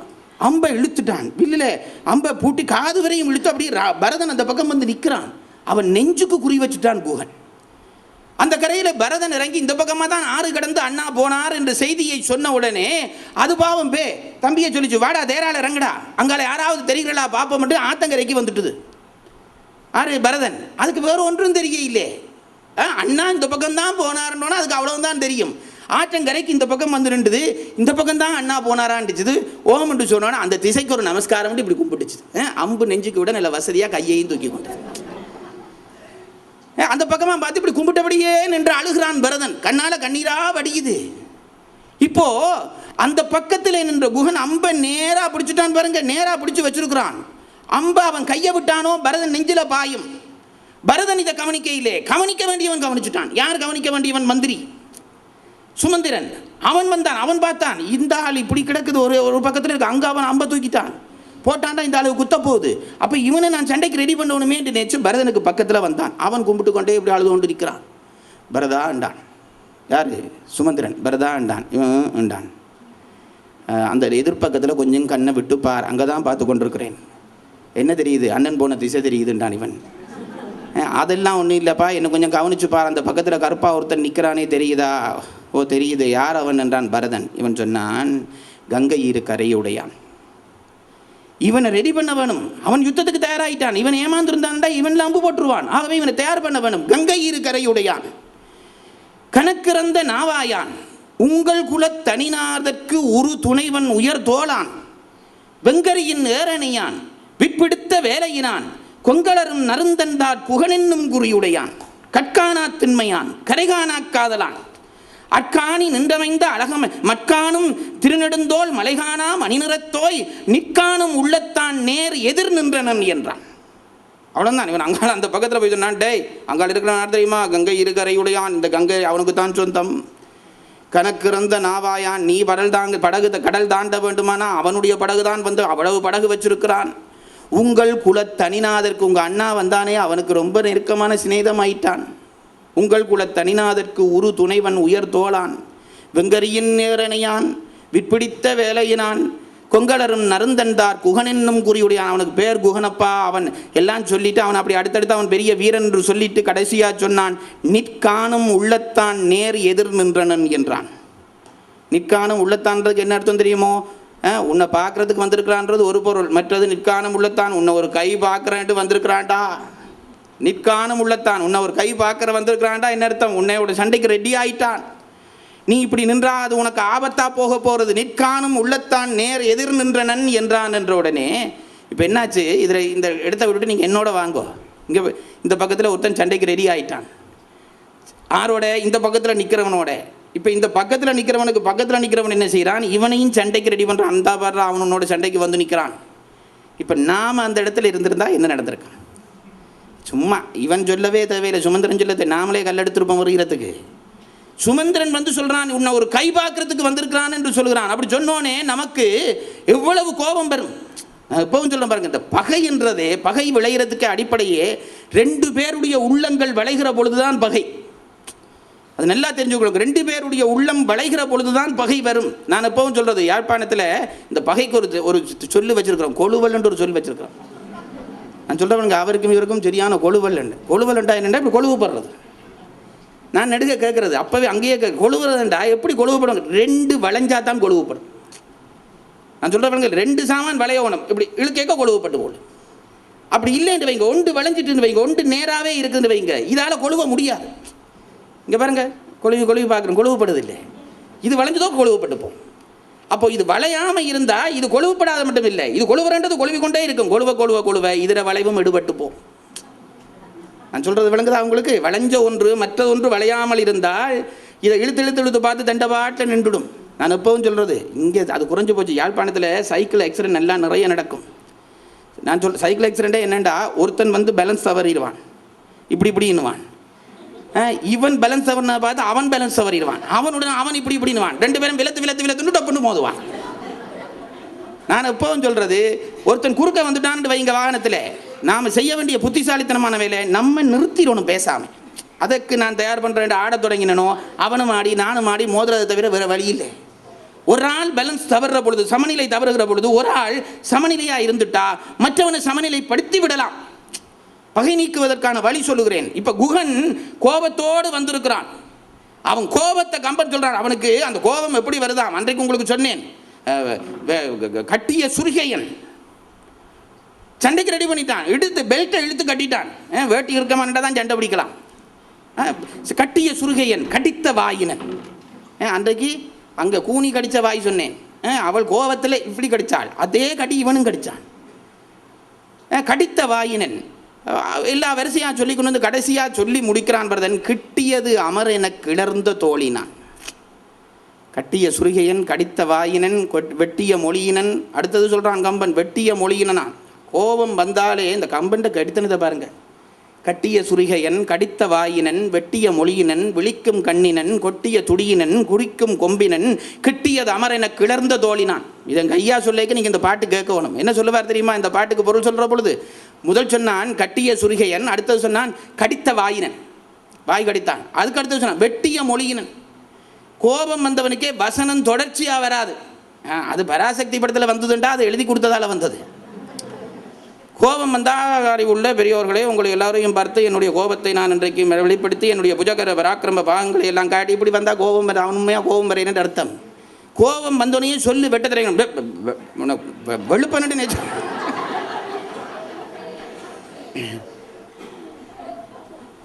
அதாவது வார்த்தைகள் வெட்டி வெட்டி வரும். கோபத்திலே வார்த்தை ஒருத்தருக்கு தொடர்ச்சியாக வராது. அப்போ அதை சொல்கிறான், வெட்டிய மொழியினன், விழிக்கும் கண்ணினன், கொட்டிய துடியினன், குறித்த கொம்பினன். கடைசியாக கம்பன் சொன்னான் கிட்டியது அமர் என கிளர்ந்த தோழினான். அமர் என்றால் யுத்தம். சண்டை வந்துட்டுதான்னு தோல் அவனுக்கு பொங்கிட்டு தான். எங்கள் ஐயா ராதாகிருஷ்ணன் சொல்வார், இந்த கிட்டிய அமர் இருக்குதே சேர்த்தா கிட்டியது அமர், பிரிச்சா கிட்டியது அமர். அந்த சொல்ல பிரிங்க, கிட்டியது அமர், சேர்த்து விடுங்க கிட்டிய தமர். தமர் என்றா நட்பு, அமர் என்றா சண்டை. எப்பவும் பிரிச்சா சண்டை, சேர்ந்தா நட்பு. இது இந்த நாட்டுக்கு தெரிய மாட்டேனுது. பிரிக்க வேணும்ன்றே எல்லாரும் நிற்கிறார்கள். எல்லா பகுதியும் எப்பவும் பிரிச்சா சண்டை தான் பாருங்க. சேர வேணும். சேர்றதுக்கு என்னென்னா நட்பு வேணும். நட்பு ஒரு பக்கத்தில் வந்து பிரயோஜனம் இல்லை, ரெண்டு பக்கத்துலையும் வந்தாகுவான். இப்போ அங்கே இருந்து குகன் பார்த்தான், அம்பு நேராக வச்சுட்டான். இவன் சொல்லிட்டான், டே உன்னை ஒரு கை பார்க்க வந்திருக்கிறான் என்றோடனே கம்பன் திருவள்ளுவர் அப்படியே கடன் வாங்கி கொண்டு வர்றான். திருவள்ளுவன் சொன்னான், மனத்தின் கண் மாசிலன் ஆதல் ஒருவருக்கு அனைத்து அரண். டை தர்மம் தர்மம் தர்மம் என்றா என்ன என்ன என்று கேட்கிறியா? 1000 பிரசங்கம் பண்ணுறியா, 1000 விளக்கம் சொல்றியே, இந்த பேச்சு வேண்டாம், பால ஆரத்துப்பால் பொருட்பால் காமத்துப்பால் அந்த பிள்ளை இந்த எனக்கு ஒன்று நான் சுருக்கமாக சொல்லுவேன். நான் ஒருத்தன் திருவள்ளுவன்ட்டேன், உம்மோட இந்த 1330 உரை படிக்கிறதுக்கு எங்களுக்கு டைம் இல்லை, இப்போ என்ன உமக்கு தர்மமாக நான் வாழணும் அவ்வளோ தானே, ஒரு வரியில் சொல்லிட்டு போய் கொண்டே இருமுட்டான் ஒருத்தன் திருவள்ளுவனுக்கு. திருவள்ளுவன் சொன்னான், சரியப்பா உனக்கும் சொல்லத்தான் வேணும்ட்டு சொன்னான், மனத்தின் கண் மாசிலன் ஆதல் அனைத்து அரண், போயிட்டு வாண்டான். மனதிலே ஒரு விதமான மாசும் இல்லாமல் இருந்து கொள், அதுதான் அத்தனை தர்மத்துக்கும் அடிப்படை. மனதிலே குற்றங்கள் இருந்தால் எல்லா குற்றங்களும் விளையும். மனம்தான் மூலம். மனதிலே குற்றம் இல்லாதவனுக்கு மற்றவர்கள் பகைப்படுத்த முடியாது, அதர்மப்படுத்த முடியாது. மனதிலே குற்றம் இல்லாமல் நிற்கிறான் பரதன். இவனை பகைப்படுத்த நினைத்து சுமித்திரன் சொல்றான், டாய் சண்டைக்கு வந்துட்டான் தயாராகு என்றான். இதை கம்பன் சொன்னான், இவ்வளவும் சொன்னான் அல்லவா. பரதன் காதில் எது விழுந்ததுண்டா, இந்த 8 வசனத்தில் ஒரே ஒரு வசனம் தான் விழுந்துதான். தன் முன்னே அவன் தன்மை, எவன் தன்மை, குகன் தன்மை, தந்தை துணை முன்னுரைத்த. அவங்க அப்பா அவனுடைய நண்பனாகிய சுமந்திரன் வந்து சொன்னானே, தன் முன்னே அவன் தன்மை தந்தை துணை முன்னுரைத்த சொல் முன்னே உவக்கின்ற துரிசில்லா திருமணத்தான். சண்டைக்கு வந்துட்டான்னு சொல்ல இவனுக்கு சந்தோஷம் வந்துதான். அப்படி ஒரு முட்டாள் இருப்பானோ? உன்னை அடிக்க போறான்டா, அங்கே பாடுறா எதில் பாடுறான்னு சொன்னோன்னே இவன் சந்தோஷப்பட்டானா. அடிக்க போறான்ற சந்தோஷம் இவனுக்கு. அவன் சொன்னதில் ஒரே ஒரு வசனம் தான் விளங்கிச்சு, உங்கள் குல தனிநாதற்கு உறுதுணைவன் உயர் தோளான். இந்த ஒரு பாயிண்ட் மட்டும் தான் கேட்டான். அங்கே அண்ணனுக்கு சிநேகிதனா அவ்வளவு தான் கேட்டான். மனதில் மகிழ்ச்சி வந்துட்டான். அவன் அம்போட வில்லோட நிற்கிறத இவன் பார்க்கவே இல்லை. அப்போ என்ன என்றால், மனதில் மாசு இல்லாதவனை மற்றவர்கள் பகைப்படுத்த முடியாது. இதை நினைச்சுட்டு அப்படியே திருக்குறளை கொண்டு போட வேணும்னு கம்பர் நினைக்கிறான். தன் முன்னே அவன் தன்மை தந்தை துறை முன்னுரைத்த சொல் முன்னே உவக்கின்ற அந்த சொல்ல போறோம். என்ன சொன்னான் திருவள்ளுவன்? அப்படியே வாங்கி போடுறான் கம்பன், துரிசில்லா திருமணத்தான். மனத்தின்கண் மாசில்லாதல், அது அப்படியே வேற சொல்லல போறான். துரிசில்லா திருமணத்தான் என் முன்னே தளி கொண்ட மனக்கினிய துணைவனேல் அவன் முன்னே யானே கன்று அவன் காண்பேன் என்று எழுந்தான். அவன் என்னட்ட வர வேண்டாம்ப்பா, நான் போய் அவனை பார்க்குறேன். அப்படியே அண்ணனுக்கு சிநேகிதமா, நான் ராசா கிசாலாம் இருக்கட்டும், அவன் குகன் என்றது இருக்கட்டும், நான் போய் அவனை பார்க்கிறேன் என்று எழும்பி வந்து குகன் இருக்கிற திசையை தொழுதான். குகன் அப்போதான் உன்னிப்பாக பார்க்குறான். சண்டைக்கு வர்றானோன்னு பார்த்தா இவன் கையில் அம்பும் இல்லை வில்லும் இல்லை. நடுங்கி போனான் குகன். வட்கலையின் உடையானை, மாசடைந்த மெய்யானை, நற்கலையில் மதியென்ன நகையிழந்த முகத்தானை, கற்கணிய கணிகின்ற மனத்தானை கண்ணுற்றான், விற்கையினின்றும் இடைவீழ விம்முற்று நின்றொழிந்தான். பார்த்தான், அப்படியே மர உடுப்பு, அண்ணா மர உடுப்பு உடுத்தாருன்றோன்னு இவன் நல்ல எல்லாத்தையும் கழட்டி போட்டுவிட்டு தானும் மர உரி உடுத்து வர்றான். வட்கலையின் உடையானை, மாசடைந்த மெய்யானை, ஒரு பவுடர் கிடர் பூசிக்கொண்டு வரையில தூசு படிஞ்சு வந்திருக்கிறான். நற்கலையில் மதியென்ன நகையிழந்த முகத்தானை, எப்படி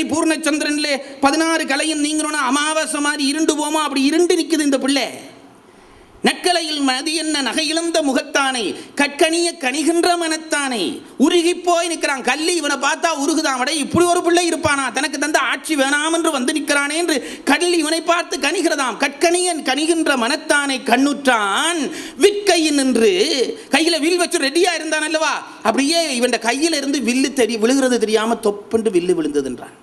விற்கையினின்றும் வென்று விழ விம்முற்று நின்று ஒளிந்தான். பார்த்துட்டு சொன்னான், நம்பியும் என் நாயகனை யோக்கின்றான். இப்போ உன்னிப்பாக தான் சொன்னாட்டே, நான் தப்பு செய்துட்டேனடா, நான் பிழை செய்துட்டேனடா, இங்கே பாடுறா பரதனை பார்த்தா இவனும் என் அண்ணன் என்னுடைய ராமன் மாதிரி தானேடா இருக்கிறான். அயல் நின்றான் தம்பியையும் ஒக்கின்றான், தவவேடம் தலை கொண்டான், துன்பம் ஒரு முடிவில்லை திசை நோக்கி தொழுகின்றான். இப்போ குகன் இந்த கரைக்கு வந்து அண்ணாவோட நண்பன் அந்த பக்கம் இருக்கணும்னு இப்படி கும்பிட்டு இருப்பான் போல இருக்கு. அந்த கும்பிடுதல அந்த குகனுடைய பெருந்தமை என்ன கும்பிட்றான்னு சொல்லலே, திசை நோக்கி தொழுகின்றான். ராமன் போன திசையை கும்பிட்டான்னு சொன்னான், இதை விட தன்னை கும்பிட்டு சொல்லல, எவ்வளோ அடக்கம் பாருங்க. திசை நோக்கி தொழுகின்றான் சொல்லிட்டு சொன்னான், எம்பெருமான் பின்புறந்தார் இழைப்பரோ பிழைப்பு என்றான். தங்க பவுன் பாருங்க இந்த வரி. அதுக்கு கனபொருள் ஒன்று, எம்பெருமான் பின்பிறந்தார். நான் ஆறுலடா சந்தேகப்பட்டேன், ராமனோட கூட பிறந்தவர்களெல்லாம் சந்தேகப்பட்டு விட்டேன். ராமன் எப்பேற்பட்டவன் என்று எனக்கு தெரிகிறது அல்லவா, அவனுடைய தம்பி பிழை செய்வானா, இது கூட இந்த வேட்டுவ பயலுக்கு புத்தியில வரையிலேன்னு இப்படி தட்டியிருப்பான் தலையில. அது ஒரு அர்த்தம். அடுத்தது அர்த்தம், நான் என்னதான் ராமன் என்னை பார்த்து தம்பி என்று சொன்னாலும் நான் கூட பிறந்தவன் இல்லையே, கூட பிறந்திருந்தால் இந்த பிழையை நான் செய்திருப்பேனா. எம்பெருமான் பின்பிறந்தார் இழைப்பரோ பிழைப்பு, நான் பிறக்காதபடியா பிழைப்பு செய்து விட்டேன் என்று ஒரு அர்த்தம். இன்னொரு அர்த்தம், எம்பெருமான் பின்பிறந்தார் லட்சுமணன், நான் இங்கே இவனை பார்த்து சந்தேகப்பட்டு பிழை செய்துட்டேன், இதே பிழையை லட்சுமணனும் சில நேரத்தில் கண்டுட்டு கோவிச்சு திருப்பி செய்துறானோன்னு நினைச்சான். எம்பெருமான் பின்பிறந்தார் இழைப்பரோ பிழைப்பு, அவன் அதே பிழையை விட்டான். இதெல்லாம் இதர ரசனை பகுதிகள் எல்லாம் செய்து ராமனும் பரதனும் குகனும் சந்தித்தார்கள். இவன் விழுந்து கும்பிட்டான், இவன் கும்பிட அவன் கும்பிட்டான். ரெண்டு பேரும் ஒருவரை நேசித்து கொண்டு குகன் பரதனை பார்த்து வந்த நோக்கம் கேட்டான். அண்ணாவை அம்மா பிழையான வரத்தினாலே காட்டுக்கு அனுப்பிவிட்டால் அவரை கூட்டிக் கொண்டு போக வந்தேன் என்றான். அதை பார்த்து திகைத்து போய் சொல்லுகிறான், தாயூரை கொண்டு தாதைத்த உதவிய தரணி தன்னை தீவினை என்ன நீத்து சிந்தனை முகத்தில் தேக்கி போயினை என்ன போது புகழினோய் தன்மை நோக்கின் 1000 ராமர் நின்கேள் ஆவரோ தெரியினம்மா. டை அம்மா வரம் வேண்டி அப்பா தந்த ஆட்சியை வேணாமன்ட்டு ராமனுக்கு கொடுக்க போறியேடா, டே 1000 ராமன் ஒரு சைட் நிப்பனாலும் உனக்கு சமமாகாதாடான். இப்போ வேணா கட்சி மாறிட்டானோ இல்லை, அவனுடைய மனதில் இருக்கிற ரூலர் ராமன் தான், அதை கொண்டு தான் அவன் யாரையும் அளப்பான். அதால் அளந்து சொன்னான், 1000 ராமர் நின்கேள ஆவரோ தெரியினம்மா என்று வியந்து பாராட்டி பரதன் முதலியவர்களை கங்கை கரைக்கு அழைத்து கொண்டு போகிறான் குகன். எல்லாரும் வந்து பரதனோடு வந்தவர்கள் எல்லாம் அந்த பக்கத்திலே வந்து இறங்குகிறார்கள். கடைசி படகு இந்த 3 அம்மா கோசலை சுமித்திரை கைகை 3 பேரையும் கடைசி படகுல ஏற்றியாச்சு. எல்லாரும் இறக்கி கொண்டு வந்து இந்த கரைக்கு கொண்டு வந்து சேர்க்கிறார்கள். கடையில் கங்கையில் வந்து ஏறப்போகிறார்கள். கோசலை ஏறப்போறாள், சுமித்திரை கையையும் 3 பேரும் வருகிறார்கள். கையையும் வர்றாள். 3 பேரும் வந்து படகுல ஏறப்போக குகனுக்கு இந்த 3 பேரையும் பார்த்தோன்னா இது நாள் வரைக்கும் போன இவ்வளோ நேரைக்கும் போன ஆக்கள் இல்லை, இவர்கள் ஏதோ விசேஷம் இருக்குன்னு ஆக்களை பார்த்து கண்டுபிடிச்சிட்டான். ரொம்ப கட்டிக்கார பயல். பரதனை பார்த்தான். கோசலை முன்னுக்கு வந்து ஏற வந்தாள். இவள் யார் என்று பரதனை பார்த்து கேட்டான். ரொம்ப நுட்பமான பாட்டு, நேரம் இல்லை, சும்மா சுருக்க சொல்லி கொண்டு போகிறேன்.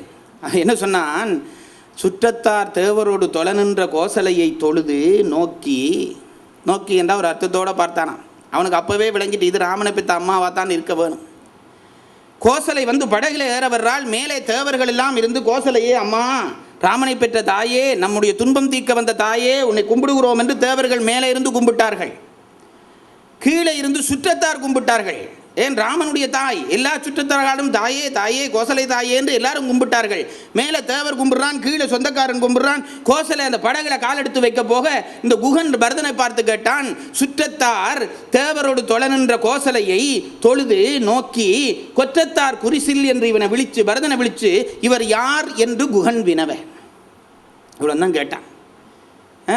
இவன் உடனே பரதன் சொல்ல தொடங்க இந்த அம்மாவை அறிமுகப்படுத்துகிறான். வேந்தர் வைகும் முற்றத்தான் முதல் தேவி. 3 பேரும் நிற்கிறார்கள். ராசாமாரெல்லாம் வந்து கியூவில் நிற்பாண்டா தசரதனை பார்க்குறதுக்கு. அப்படி வேந்தர்கள் எல்லாம் நாள் கணக்கில் காவல் இருக்கிறதாகிய அந்த சிறப்புடைய தசரதனுடைய முதல் மனைவி இவள் தான். இவ்வளோத்தோட அறிமுகம் முடிச்சிருக்கலாம், நல்லா இருந்திருக்கும். அவன் அடுத்தது சொன்னான், முற்றத்தான் முதல் தேவி மூவுலகும் ஈன்றானை முன்னின்றாளை பெற்றத்தாள் பெரும் செல்வம் யான் பிறந்ததால் துறந்த பெரியல் என்றாள்.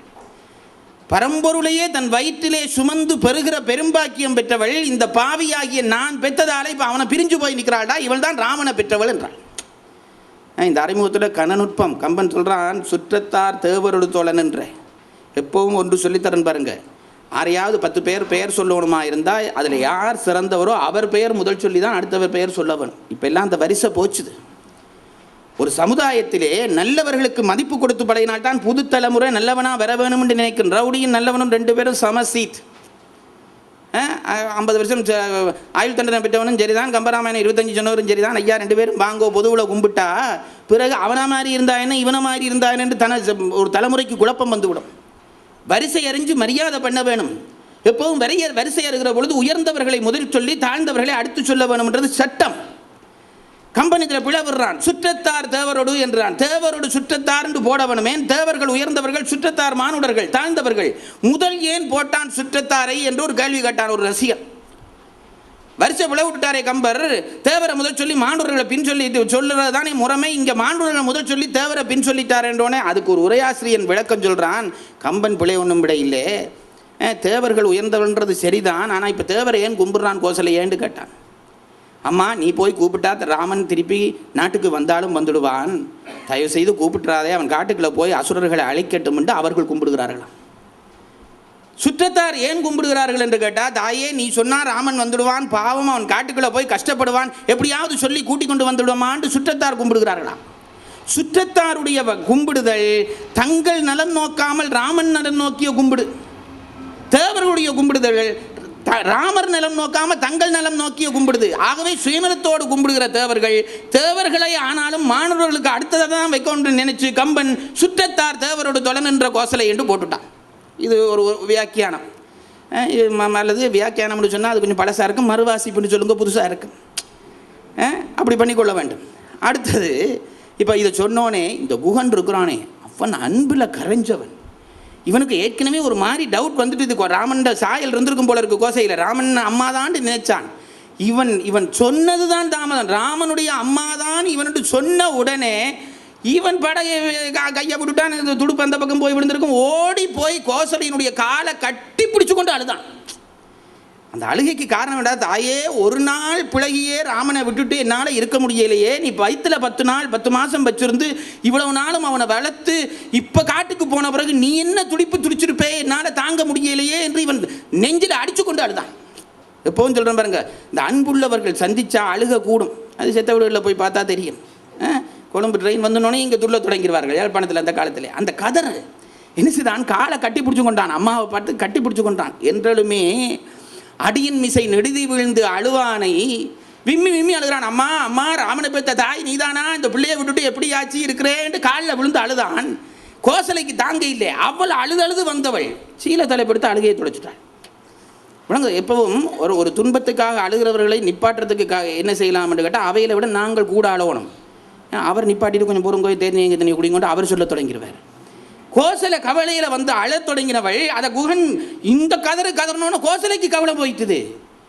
பக்கத்தில் இந்த பரதனை பார்த்து இவன் ஆறுண்டு கேட்டாள்.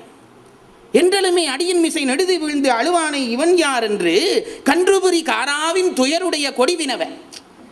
கண்டுக்குட்டியை பிரிஞ்சுட்டு இருக்கிறது பசுமாறி நின்றவள் கேட்டாள், இது ஆரப்பா இப்படி அழுகிறானே, இது யார்? இந்துணைவன் ராகவர்க்கும் இளையவர்க்கும் இலக்குவர்க்கும் எனக்கும் மூத்தான். இங்கே பாருங்க, இந்த குடும்பத்தினுடைய தரத்துக்காக சொல்லுகிறேன். நேரம் போச்சு, நான் சுருக்கமாக தான் சொல்ல வேண்டி கிடக்குது. ஒன்று சொல்கிறேன் பாருங்க, ராமன் குகனை பார்த்து இவன் என்னுடைய சகோதரன் என்று ஏற்றுக்கொண்டான் அல்லவா, இந்த செய்தி பெருசாக பரதனுக்கு ஒருத்தருக்கும் தெரியாது. அவன் சொல்லிட்டு அப்படியே போயிட்டான். அங்கே சொல்கிற பொழுது இருந்த ஒருத்தர் இங்கே வர இல்லை. ஆனால் அந்த உணர்ச்சி அந்த செய்தி தெரியாமலே இவனை அறிமுகப்படுத்துகிற பொழுது பரதன் ராமன் சொன்ன அதே வார்த்தை சொல்லுகிறான். இந்துணைவன் ராகவர்க்கும் இளையவர்க்கும் இலக்குவர்க்கும் எனக்கும் மூத்தான். அம்மா இது ஆரண்டாம்மா கேட்குறீங்க, நாங்கள் 3 பேரும் இருக்கிறவன் 4 பேரும் இருக்கிறவே எங்களுக்கு இவன் தான் மூத்த அண்ணாண்டா.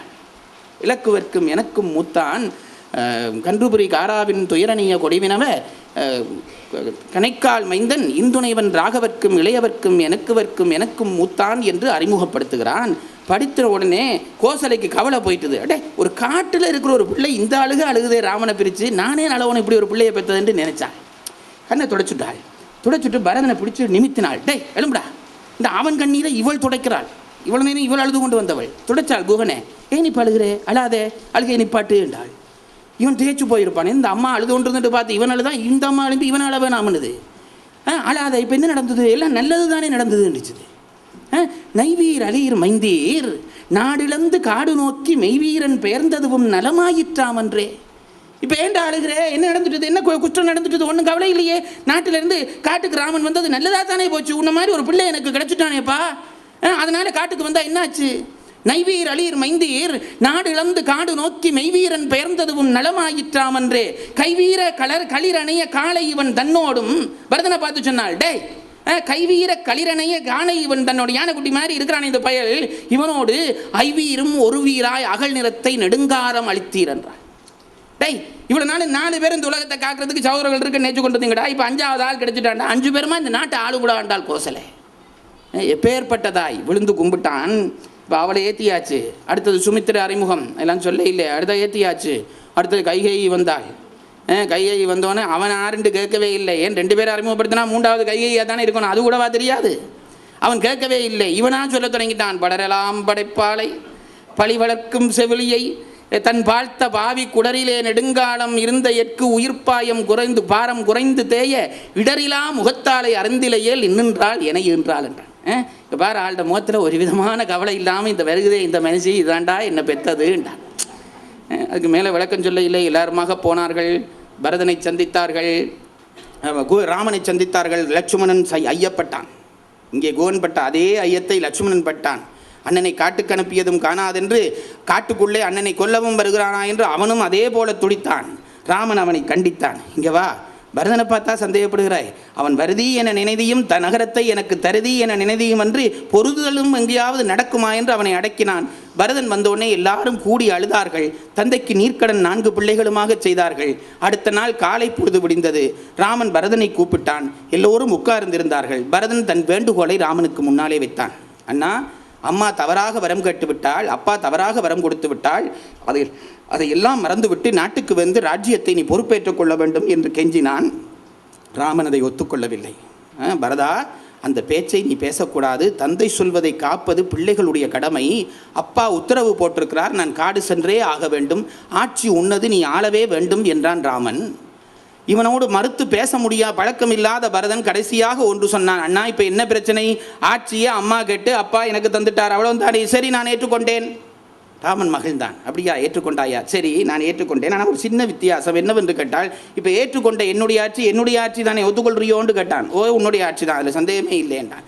அப்படியானால் இப்பொழுது என்னுடைய ஆட்சியை ராமா நான் உனக்கு தருகிறேன், நீ ஏற்றுக்கொள் என்றான். என்ன லொஜிக்கான பிள்ளை பாருங்க, ரொம்ப கடித்தனமாக தர்க்கம் பண்ணுறதா நினச்சி ஆட்சியை நான் ஏற்றுக்கொண்டேன், அப்பா சொல்கிறது கேட்கணும், ஏற்றுக்கொண்டேன். இப்போ ஆட்சி என்னுடையது, நான் நினச்சபடி இந்த ஆட்சியில் என்னவும் பண்ணலாம் அல்லவா, இந்த ஆட்சியை நான் உனக்கு தருகிறேன், நீ ஏற்றுக்கொள் என்றான். ராமன் சொன்னான், நீ அப்பா சொன்ன ஒரு வரத்தை மனதில் வச்சுக்கொண்டு பேசுகிறேப்பா, சரி நீ நாடு தர்றேன், நான் வாங்கி கொண்டேன், ஏற்றுக்கொள்கிறேன். அப்பா 14 ஆண்டு காடும் போக சொல்லி இருக்கிறாரே, ஆகவே இந்த 14 ஆண்டுகள் நீ நாட்டிலே இருந்து என்னுடைய பிரதிநிதியாக ஆட்சி செய். அப்பாவினுடைய உத்தரவுப்படி 14 ஆண்டுகள் காடு சென்று நான் திரும்பி வந்து இந்த ஆட்சியை பொறுப்பேன் ஏற்பேன் என்றான் பரதன். ராமன் பரதன் எவ்வளவோ கெஞ்சி பார்த்தான். வசிஷ்டன் துணை வந்து சொல்லி பார்த்தான். நான் குரு சொல்லுகிறேன், நீ ஏற்றுக்கொள். அப்பா சொன்னா என்னப்பா, குரு தானே பெரியவன், குரு சொல்லுகிறேன் ஏற்றுக்கொள். ராமனுக்கு ரொம்ப சங்கடமாக போச்சு. அப்பா சொன்ன வார்த்தை ஒரு பக்கம், குரு சொன்ன ஒரு வார்த்தை அப்போ ஒரு பக்கம். குருவை பார்த்து, நுட்பமான பாட்டு, நான் பாட்டு சொல்ல இல்லை, குருவை பார்த்து சொன்னான், குருவே, குறவர் என்று இருக்கிற இந்த 4 வரியிலே யாராவது ஒருவர் சொன்னால் நடந்து அதன்படி நடக்க வேண்டும் என்பது உண்மை. இப்போ என்ன பிரச்சனையாச்சுன்னா 2 குறவர் சொல்லி இருக்கிறீர்கள். இதில் எதை கடைப்பிடிக்க வேண்டும் என்றால், ஒருவர் சொல்லிட்டு செத்து போய்விட்டார். ஆகவே அவருக்கு மாற்றாய் செய்ய வேண்டிய விஷயத்தை குருவாகிய நீங்கள் சொல்லலாமான்னு கேட்டான். வசிஷ்டன் கப்புண்டு பேசாமல் இருந்துட்டான். இப்போ ராமனை பார்த்தான், ராமன் பரதனை பார்த்தான். நீ நாடு சென்று 14 ஆண்டுகள் என்னுடைய பிரதிநிதியாக நின்று ஆள், நான் 14 ஆண்டு காடு சென்று வர அனுமதி கொடு என்றான். பரதன் கண்ணீர் வடித்தபடி, சரியாக 14 ஆண்டு முடிகிற தருணத்திலே என்னிடம் வருவீர்களா என்று கேட்டான். சரி, வருகிறேன் என்றான். அப்படியானால் உங்கள் திருவடிகளை கொடுங்கள், அதை கொண்டு போய் சிம்மாசனத்திலே வைத்து உங்கள் பிரதிநிதியாக ஆட்சி செய்கிறேன் என்று ராமனுடைய காலிலே இருந்த 2 திருவடிகளையும் வாங்கி உச்சிமேல் சூடிக்கொண்டான். கண்ணீர் வழிய நாடு திரும்பினான். அங்கே நந்தியம்பதி என்கின்ற பதியிலே ஒரு சிம்மாசனத்திலே அந்த திருவடிகளை வைத்து 14 ஆண்டுகள் ராமன் வரும் வரைக்கும் தவமிருந்து ஆண்டான். ஒரே ஒரு செய்தி சொல்லி முடிக்கிறேன் பாருங்க. இப்போ எங்களுக்கு பல பேருக்கு இன்றைக்கு இருக்கிற ராமாயணத்தோடு இன்றைக்கு இருக்கிற பிரச்சனை, நான் வளர வேணும் என்று இன்றைக்கு நினைக்கிற ஒரு அமைப்பு வந்துவிட்டது. ஒவ்வொருத்தரும் குடும்பத்துக்குள்ளேயே கணவன் வேற மனைவி வேற என்று சில பேர் நினைக்கிறார்கள். தனித்தனியாக வளர வேணும் என்று நினைக்கிறார்கள். அது தவறு. நான் எப்பவும் சொல்கிறேன் பாருங்க, ஆற்றல் உள்ளவனை மற்றவர்கள் எல்லாரும் சேர்ந்து தூக்கி விடவன். நான் ஒருத்தனை தூக்க மாட்டேன், நான் தான் வளருவேன்டா. நீ மேக்சிமம் எவ்வளவு வளருவே? சும்மா நான் ஒரு தர்க்கமாக கேட்குறது உண்டு. உன்னால் நீ தான் உன்னைத்தான் வளர்ப்பேன்ட்டு வச்சா ஆகமிஞ்சினா 6 அடி வளர்ந்த இல்லை. 6 அடி வளர்ந்தவனே எவ்வளோ தூரத்துக்கு தெரியும்? அவ்வளோ தூரத்துக்கு தெரியும். 6 அடியில் அங்கே நிற்கிறாருன்னு தெரியும். இதே அந்த 6 அடி உள்ளவன் இன்னொரு 6 அடி உள்ளவனை தன் தோளில் தூக்கினால் அந்த தூரம் இன்னும் கூட தெரியும்.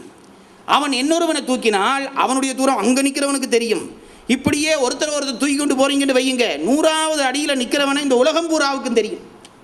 அப்போ ஒரு கேள்வி வரும், அவனை தானே தெரியும், தூக்கின எனக்கு என்ன லாபம் என்று. ஒன்றை மறந்து போகாதீர்கள், 100வது அடியிலே ஒருவன் தெரிகிறான் என்றால் உலகம் கேட்கும், இவன் எப்படி 100 அடிக்கு வளர்ந்தான் என்று கேள்வி வருகிற பொழுது இவனை இவன் தூக்கினான் என்று கடைசி ஆள் வரையிலான புகழ் பேசப்படும். நீ 6 அடி வளர்ந்திருந்தால் 50 பேருக்கு தெரிந்தவனாக இருந்திருப்பாய். ஒருவனை 1000 அடி நீ உயர்த்தி விட்டால் நீ கோடி பேருக்கு தெரிந்த ஒருவனாக வருவாய். ஆகவே அதிலேயும் உன் வளர்ச்சி உண்டு. சமுதாயம் இதை உணர்ந்தால்தான் நாம் மேலே போக முடியும். நான் மட்டும்தான் வளர்வேன் என்றால் ஒரு குறிப்பிட்ட எல்லைக்கு மேலே எங்கள் வளர்ச்சி இல்லை. வளரக்கூடியவனை எல்லாருமாக சேர்ந்து தூக்கிவிட வேண்டும். அப்படி ராமனை எல்லாரும் தூக்கினார்கள். பரதன் தூக்கினான், லட்சுமணன் தூக்கினான், எல்லாரும் தூக்கினார்கள். அவன் மேலோங்கி கதாநாயகனாக நின்றான். ஊர்மிளையை அம்மா சொன்னார், லட்சுமணன் பெஞ்சாதி வாய் பேச இல்லை. இன்றைக்கு நவீன எழுத்தாளர்கள் பல பேர் அவளை பற்றி என்னென்னமோ சொல்லுகிறார்கள், புருஷன் சொல்லாமல் போயிட்டான் என்று. அவள் அப்படிப்பட்டவள் அல்ல. ஊர்மிளையை பற்றி ஒரு செய்தி, அவளை பற்றி சொல்லுகிறவர்கள் சொல்வார்கள், ஊர்மிளை லக்குவன் காட்டுக்கு போன பிறகு ஊர்மிளை தூங்கவே இல்லையாம் 14 ஆண்டுகளும். லட்சுமணன் மட்டுமில்லை, ஊர்மிளையும் தூங்க இல்லையாம். அப்போ தோழியுறுத்தி கேட்டாலாம், இதெல்லாம் ராமாயணத்தில் இல்லை, பிச்செய்திகள். தோழியுறுத்தி கேட்டாலாம், ராமனுக்காண்டி லட்சுமணன் தூங்காமல் இருக்கிறான்னு கேள்விப்பட்டோம், சரி நீ ஏன் தூங்காமல் இருக்கிறேன்ட்டு கேட்டாலாம். அதுக்கு ஊர்மிளை சொன்னாலாம், நான் தூங்கினா என் கணவனில் எனக்கு ரொம்ப பற்று, அவர் கனவுல வந்துடுவார், கனவுல வந்தால் ராமனுக்கு காவல் குறைஞ்சு போகும், அதனால நான் தூங்குறது இல்லைன்றாலாம். இப்படி ஒரு பொம்பளை இருப்பாளோ? நான் தூங்கினா எப்படியும் என் கணவனில் இருக்க அன்பு காரணமாக கனவுல அவர் வந்துடுவார், கனவுல இங்கே வந்துட்டாரா இருந்த அவள் கனவையும் நனவையும் கலக்கிறாள், வந்துட்டார் ராமனுக்கு காவலில் பண்ணுற வேலையில் அவருக்கு இடையூறு பண்ணதாகும், அதனாலே நான் தூங்க இல்லை என்றாலாம். 14 ஆண்டு முடிஞ்சு நாட்டுக்கு வந்துட்டார்கள் எல்லாரும். அறையெல்லாம் அட்டி சொல்லி கொண்டு போகிறான், லட்சுமணனை பார்க்க வேணும், ராமனை பார்க்க வேண்டும். அப்போ தான் ஆறுதலாக இருந்து ஊர்மிளை கோப்பி குடித்தாள். ஒருத்திக்கு கோபம் வந்துட்டுது பக்கத்தில். என்ன 14 வருஷம் போயிட்டு வர்றான் புருஷன், ஒரு கொஞ்சம் கூட கவலை இல்லாமல் அவனை பார்க்க வேணும்னு எல்லாரும் வர்றார்கள், நீ பேசாமல் இருக்கிறியேன்னு கேட்டாலாம். அதுக்கு லக்குவ சொன்னாலாம், என்னது 14 வருஷம் புருஷனை பிரிஞ்சிருந்தேனா? ஆர்ரி சொன்னது உனக்கு? நானும் அவரும் இந்த 14 வருஷம் ஒண்டாத்தான் இருந்தோம், எனக்கு ஒன்றும் அவர் இன்றைக்கு வர்றது புதுசாக இல்லை, என்னோட இருந்தவர் இன்றைக்கு இங்கே இருக்கிறார், அப்படி நினைக்கிறேன் என்று சொன்னாலாம். அவ்வளவு உயர்ந்த பெண்கள் எல்லாரும் சேர்ந்து உயர்த்த உயர்த்த உயர்த்த உயர்த்த ராமன் என்பவன் எங்கோ உயர்ந்து இன்றைக்கு உலகம் முழுவதுக்கும் தெரிகிறான். ராமாயணம் நமக்கு தருகிற செய்தி அதுதான், மறந்து போகாதீர்கள். தாய் கொடுத்த ஆட்சியை பரதன் எடுத்து ஆண்டு அனுபவித்திருக்க முடியும். அதிலே ராமனுடைய திருவடிகளை கொண்டு வந்து வைத்து அதற்கு பட்டாபிஷேகம் செய்கிறான். ராமகாதை சொல்லுகிற பொழுது பட்டாபிஷேகம் சொல்லி முடிக்க வேண்டும் என்பது ஒரு மரபு. அந்த மரபு நோக்கி பாதுகா பட்டாபிஷேகத்தை ராம பட்டாபிஷேகமாகவே நினைத்து சொல்கிறேன். எல்லோரும் சேர்ந்து ராமனை உயர்த்த உயர்த்த உயர்த்த ராமனோடு சேர்ந்த எல்லாரும் உயர்ந்தார்கள். எங்கேயோ கங்கைக்கரையிலே இருந்த ஒரு வேடன், எங்கேயோ கிஷ்கிந்தையிலே இருந்த ஒரு அங்கதன் அனுமன், எல்லாரும் இன்று பேசப்படுகிறார்கள் என்றால் எல்லாராலும் உயர்த்தப்பட்டவன் உலகத்திற்கு தெரிய, அந்த உலகத்துக்கு தெரிந்தவனை பற்றி உலகம் விசாரிக்க அவனுடைய அடிமட்டத்திலே இருந்தவன் வரையும் இன்றைக்கு மக்கள் மனதிலே பதிவாகி இருக்கிறான். இந்த உண்மையை புரிந்து கொள்ளுங்கள். ராம பட்டாபிஷேகம் என்பது மானுடத்தினுடைய பட்டாபிஷேகம், ராமனுடைய திருவடி பட்டாபிஷேகம் என்பது உயர் பண்புகளுடைய பட்டாபிஷேகம் என்று நினைத்துக் கொள்ளுங்கள். அந்த பட்டாபிஷேகத்தை கம்பபெருமான் நினைக்கிறார், அரியணை அனுமன் தாங்க அங்கதன் உடைவாள் எந்த பரதன் வெண் குடை கவிக்க இருவரும் கவரி பெற்ற விரிகடல் உலகம் ஏத்தும் வெண்ணை மண் சடையன் வன்மை மரபுளோர் கொடுக்க வாங்கி வசிட்டனே புனைந்தான் மௌலி என்று ராமனுக்கு முடிசூட்டு விழா நடத்துவதாக திருவடிக்கு முடிசூட்டி விழா நடத்தி அயோத்தி காண்டம் நிறைவுற்றது. ராமகாதை கற்றவர்கள் எல்லா நன்மையும் பெற வேண்டும். அவர்கள் துன்பமெல்லாம் பனியாக கரைந்தோட வேண்டும். அவர்கள் மனதிலே அறம் வளர வேண்டும், அன்பு வளர வேண்டும் என்று பிரார்த்தித்து இந்த வாய்ப்பு தந்த அத்தனை பேருக்கும் நன்றி கூறி அயோத்தியா காண்டத்தை நிறைவு செய்கிறேன். வணக்கம்.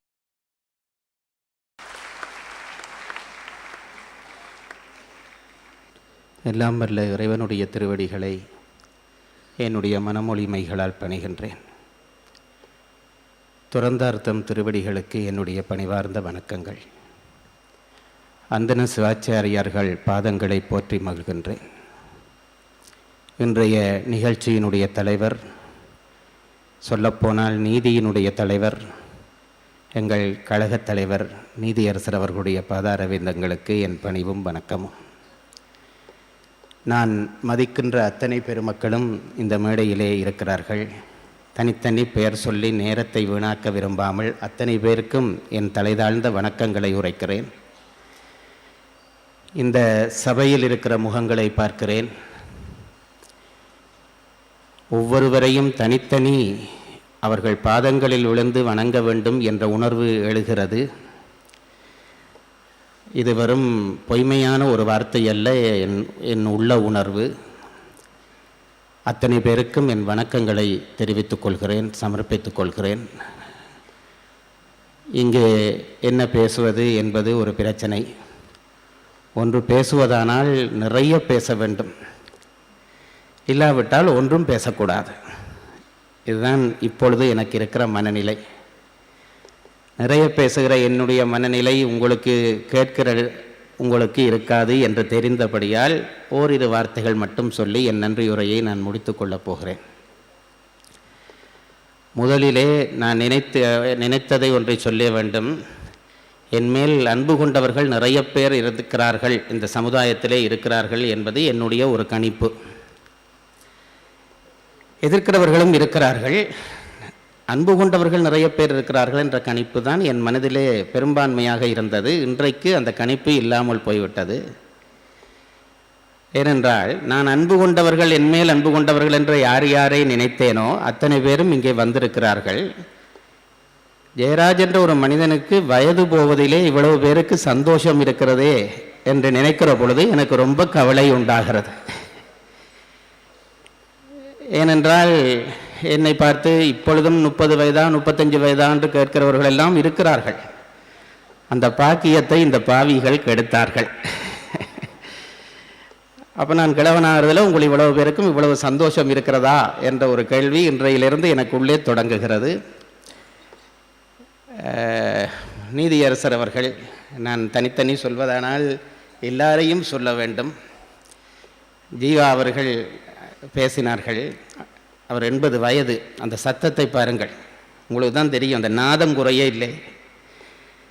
என்னுடைய மணிவிழாவுக்கு தான் பேச மாட்டேன் என்கிறார். என்னுடைய அபிப்பிராயம், என் மணிவிழாவுக்கு அவர் பேசக்கூடியதாக இருப்பார், நான் தான் இருக்க மாட்டேன் என்ற நம்பிக்கை. அந்த ஆள் அவர் இப்போவும் இந்த சத்தத்தை கேட்டால் அது இப்போதைக்கு ஒன்றும் பயப்பட தேவையில்லை, நல்ல வடிவாக எல்லா விழாவும் கொண்டாடலாம் என்று நினைக்கிறேன். ஒரு எண்ணம், அவர்கள் சொன்னார்கள் 50 வயதிலும் எனக்கு இன்னும் திருமணம் செய்கிற வாய்ப்பு இருக்கிறது என்றார்கள். எல்லாரும் வெறும் பேச்சளவிலே சொல்லி கொண்டிருக்கிறார்களே தவிர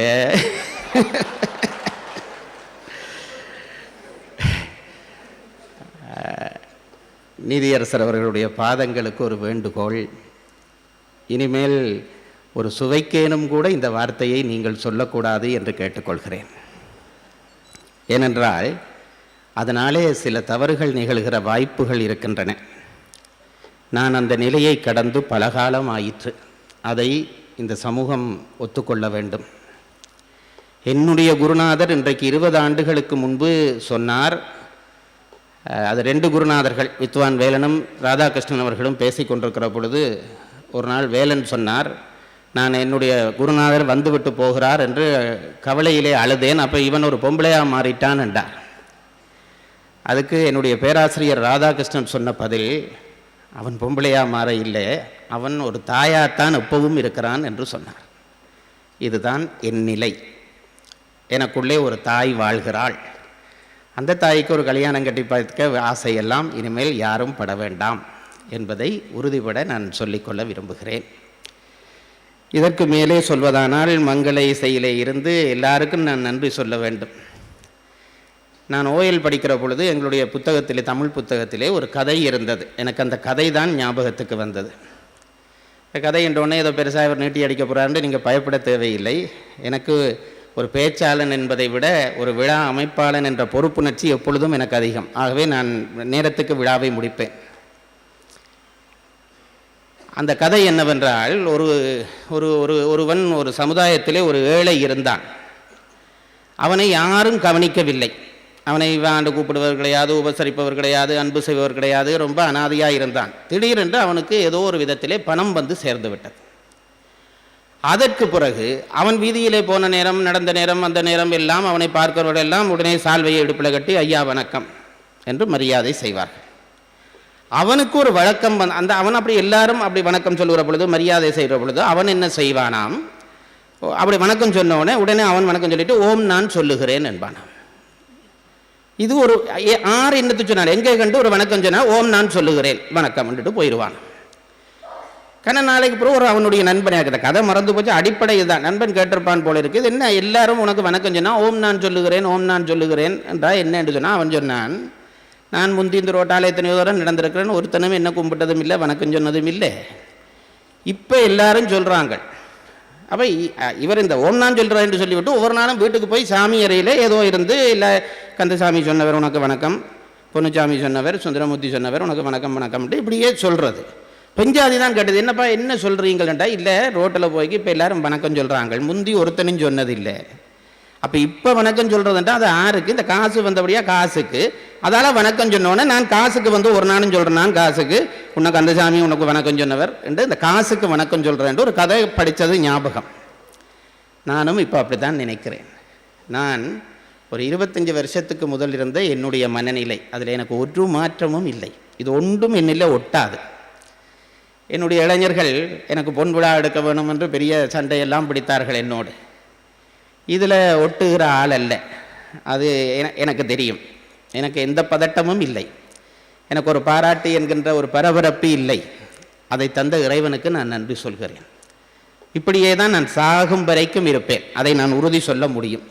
என்னை எந்த விழாவெடுத்தும் மகிழ்விக்கவும் முடியாது, என்ன தூற்றியும் என்னை வெறுக்க பண்ணவும் முடியாது. எனக்கென்று ஒரு பாதை அமைந்து விட்டது. நான் போட்ட பாதை என்று சொல்ல மாட்டேன், அமைந்து விட்டது. அப்படித்தான் பெரியவர்கள் எல்லாருக்கும் பாதை அமைகிறது. ஒன்றும் பெரிய மகாத்மா காந்தியாக வரப்போறேன்னு நினைச்சு கொண்டு வாழ்க்கையை தொடங்கி இருக்க மாட்டார். அது விதி அமைக்கும். அப்படி போக போக போக தட்டி தட்டி தட்டி கொண்டு போய் அங்கே விடும். அப்படி விதி அமைத்த வாழ்க்கை என் வாழ்க்கை. அது உங்களுக்கு தெரியாது. எனக்குள்ளே இருக்கிற ஜெயராஜே எனக்குத்தான் தெரியும். உங்களுக்கு காவி போட்ட சாமியார், எனக்குள்ளே ஆர் இருக்கணும்ன்றது எனக்குத்தான் தெரியும். அதை இப்போ சொல்ல வேண்டாம். சொல்லவும் நான் தயார் தான், சொல்லவும் என்னாலே முடியும். எனக்குள்ளே இருக்கிற அழுக்குகள் என்னென்று சொல்லலாம், பயன் இல்லை, சமுதாயத்துக்கு பயன் இல்லை, கொஞ்சம் உங்களுக்கு சுவாரஸ்யமாக இருக்கும், அவ்வளவும் தான். ஆனால் நான் பண்டிதர் கடிதம் வெளியிட்ட பொழுது சொன்ன ஒரு செய்தி இன்றைக்கும் சொல்லுகிறேன், உறுதிபட சொல்லுகிறேன். இன்றைக்கு இருக்கிற ஜெயராஜை விட நாளைக்கு ஜெயராஜ் நல்லவனாக இருப்பான்.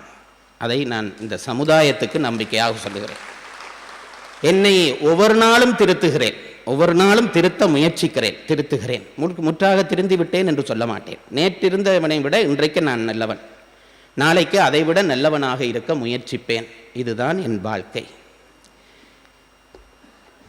நான் நினைத்து பார்க்கிறது உண்டு, இந்த ஓம் நான் சொல்லுகிறேன் என்று நான் நன்றி சொல்வதானால் நிறைய பேருக்கு சொல்ல வேண்டும். இந்த 25 வருஷ வாழ்க்கையிலே 25 லட்சம் பேருக்கு நான் நன்றி சொல்ல வேண்டும். என்னுடைய பெற்றோர், சகோதரர்கள், என்னுடைய குருநாதர்கள், என்னுடைய நண்பர்கள் எனக்காக எவ்வளவோ தியாகம் பண்ணினார்கள். இன்றைக்கும் என்னுடைய 3 நண்பர்கள், குமாரதாசன், திருநந்தகுமார், ரத்னகுமார், தங்கள் வாழ்க்கையை நாசப்படுத்தி கொண்டு என்னை உயர்த்தினார்கள். நான் அந்த நன்றி மறக்க மாட்டேன்.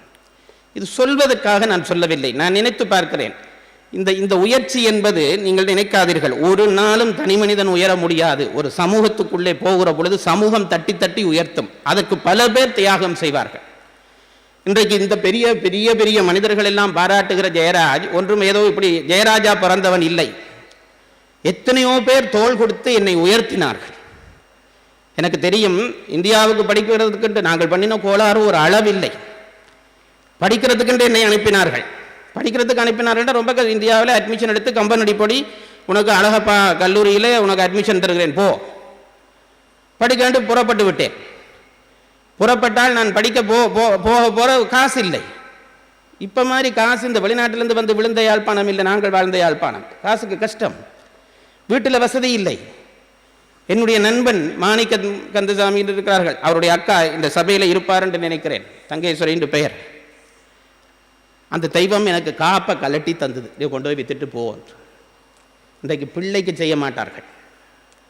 இப்படி நான் இப்படி இது ஒன்று உதாரணத்துக்கு ஒன்று சொல்லுகிறேன். தன் புருஷனுக்கு தெரியாமல் இதை கலட்டி தந்து இதை நீங்கள் வித்துட்டு போங்க, பிறகு வந்து தரலாம். நான் போய் படிக்காமல் குழப்பி கொண்டு வந்துவிட்டேன். அப்போவும் அது திட்ட இல்லை. என்ன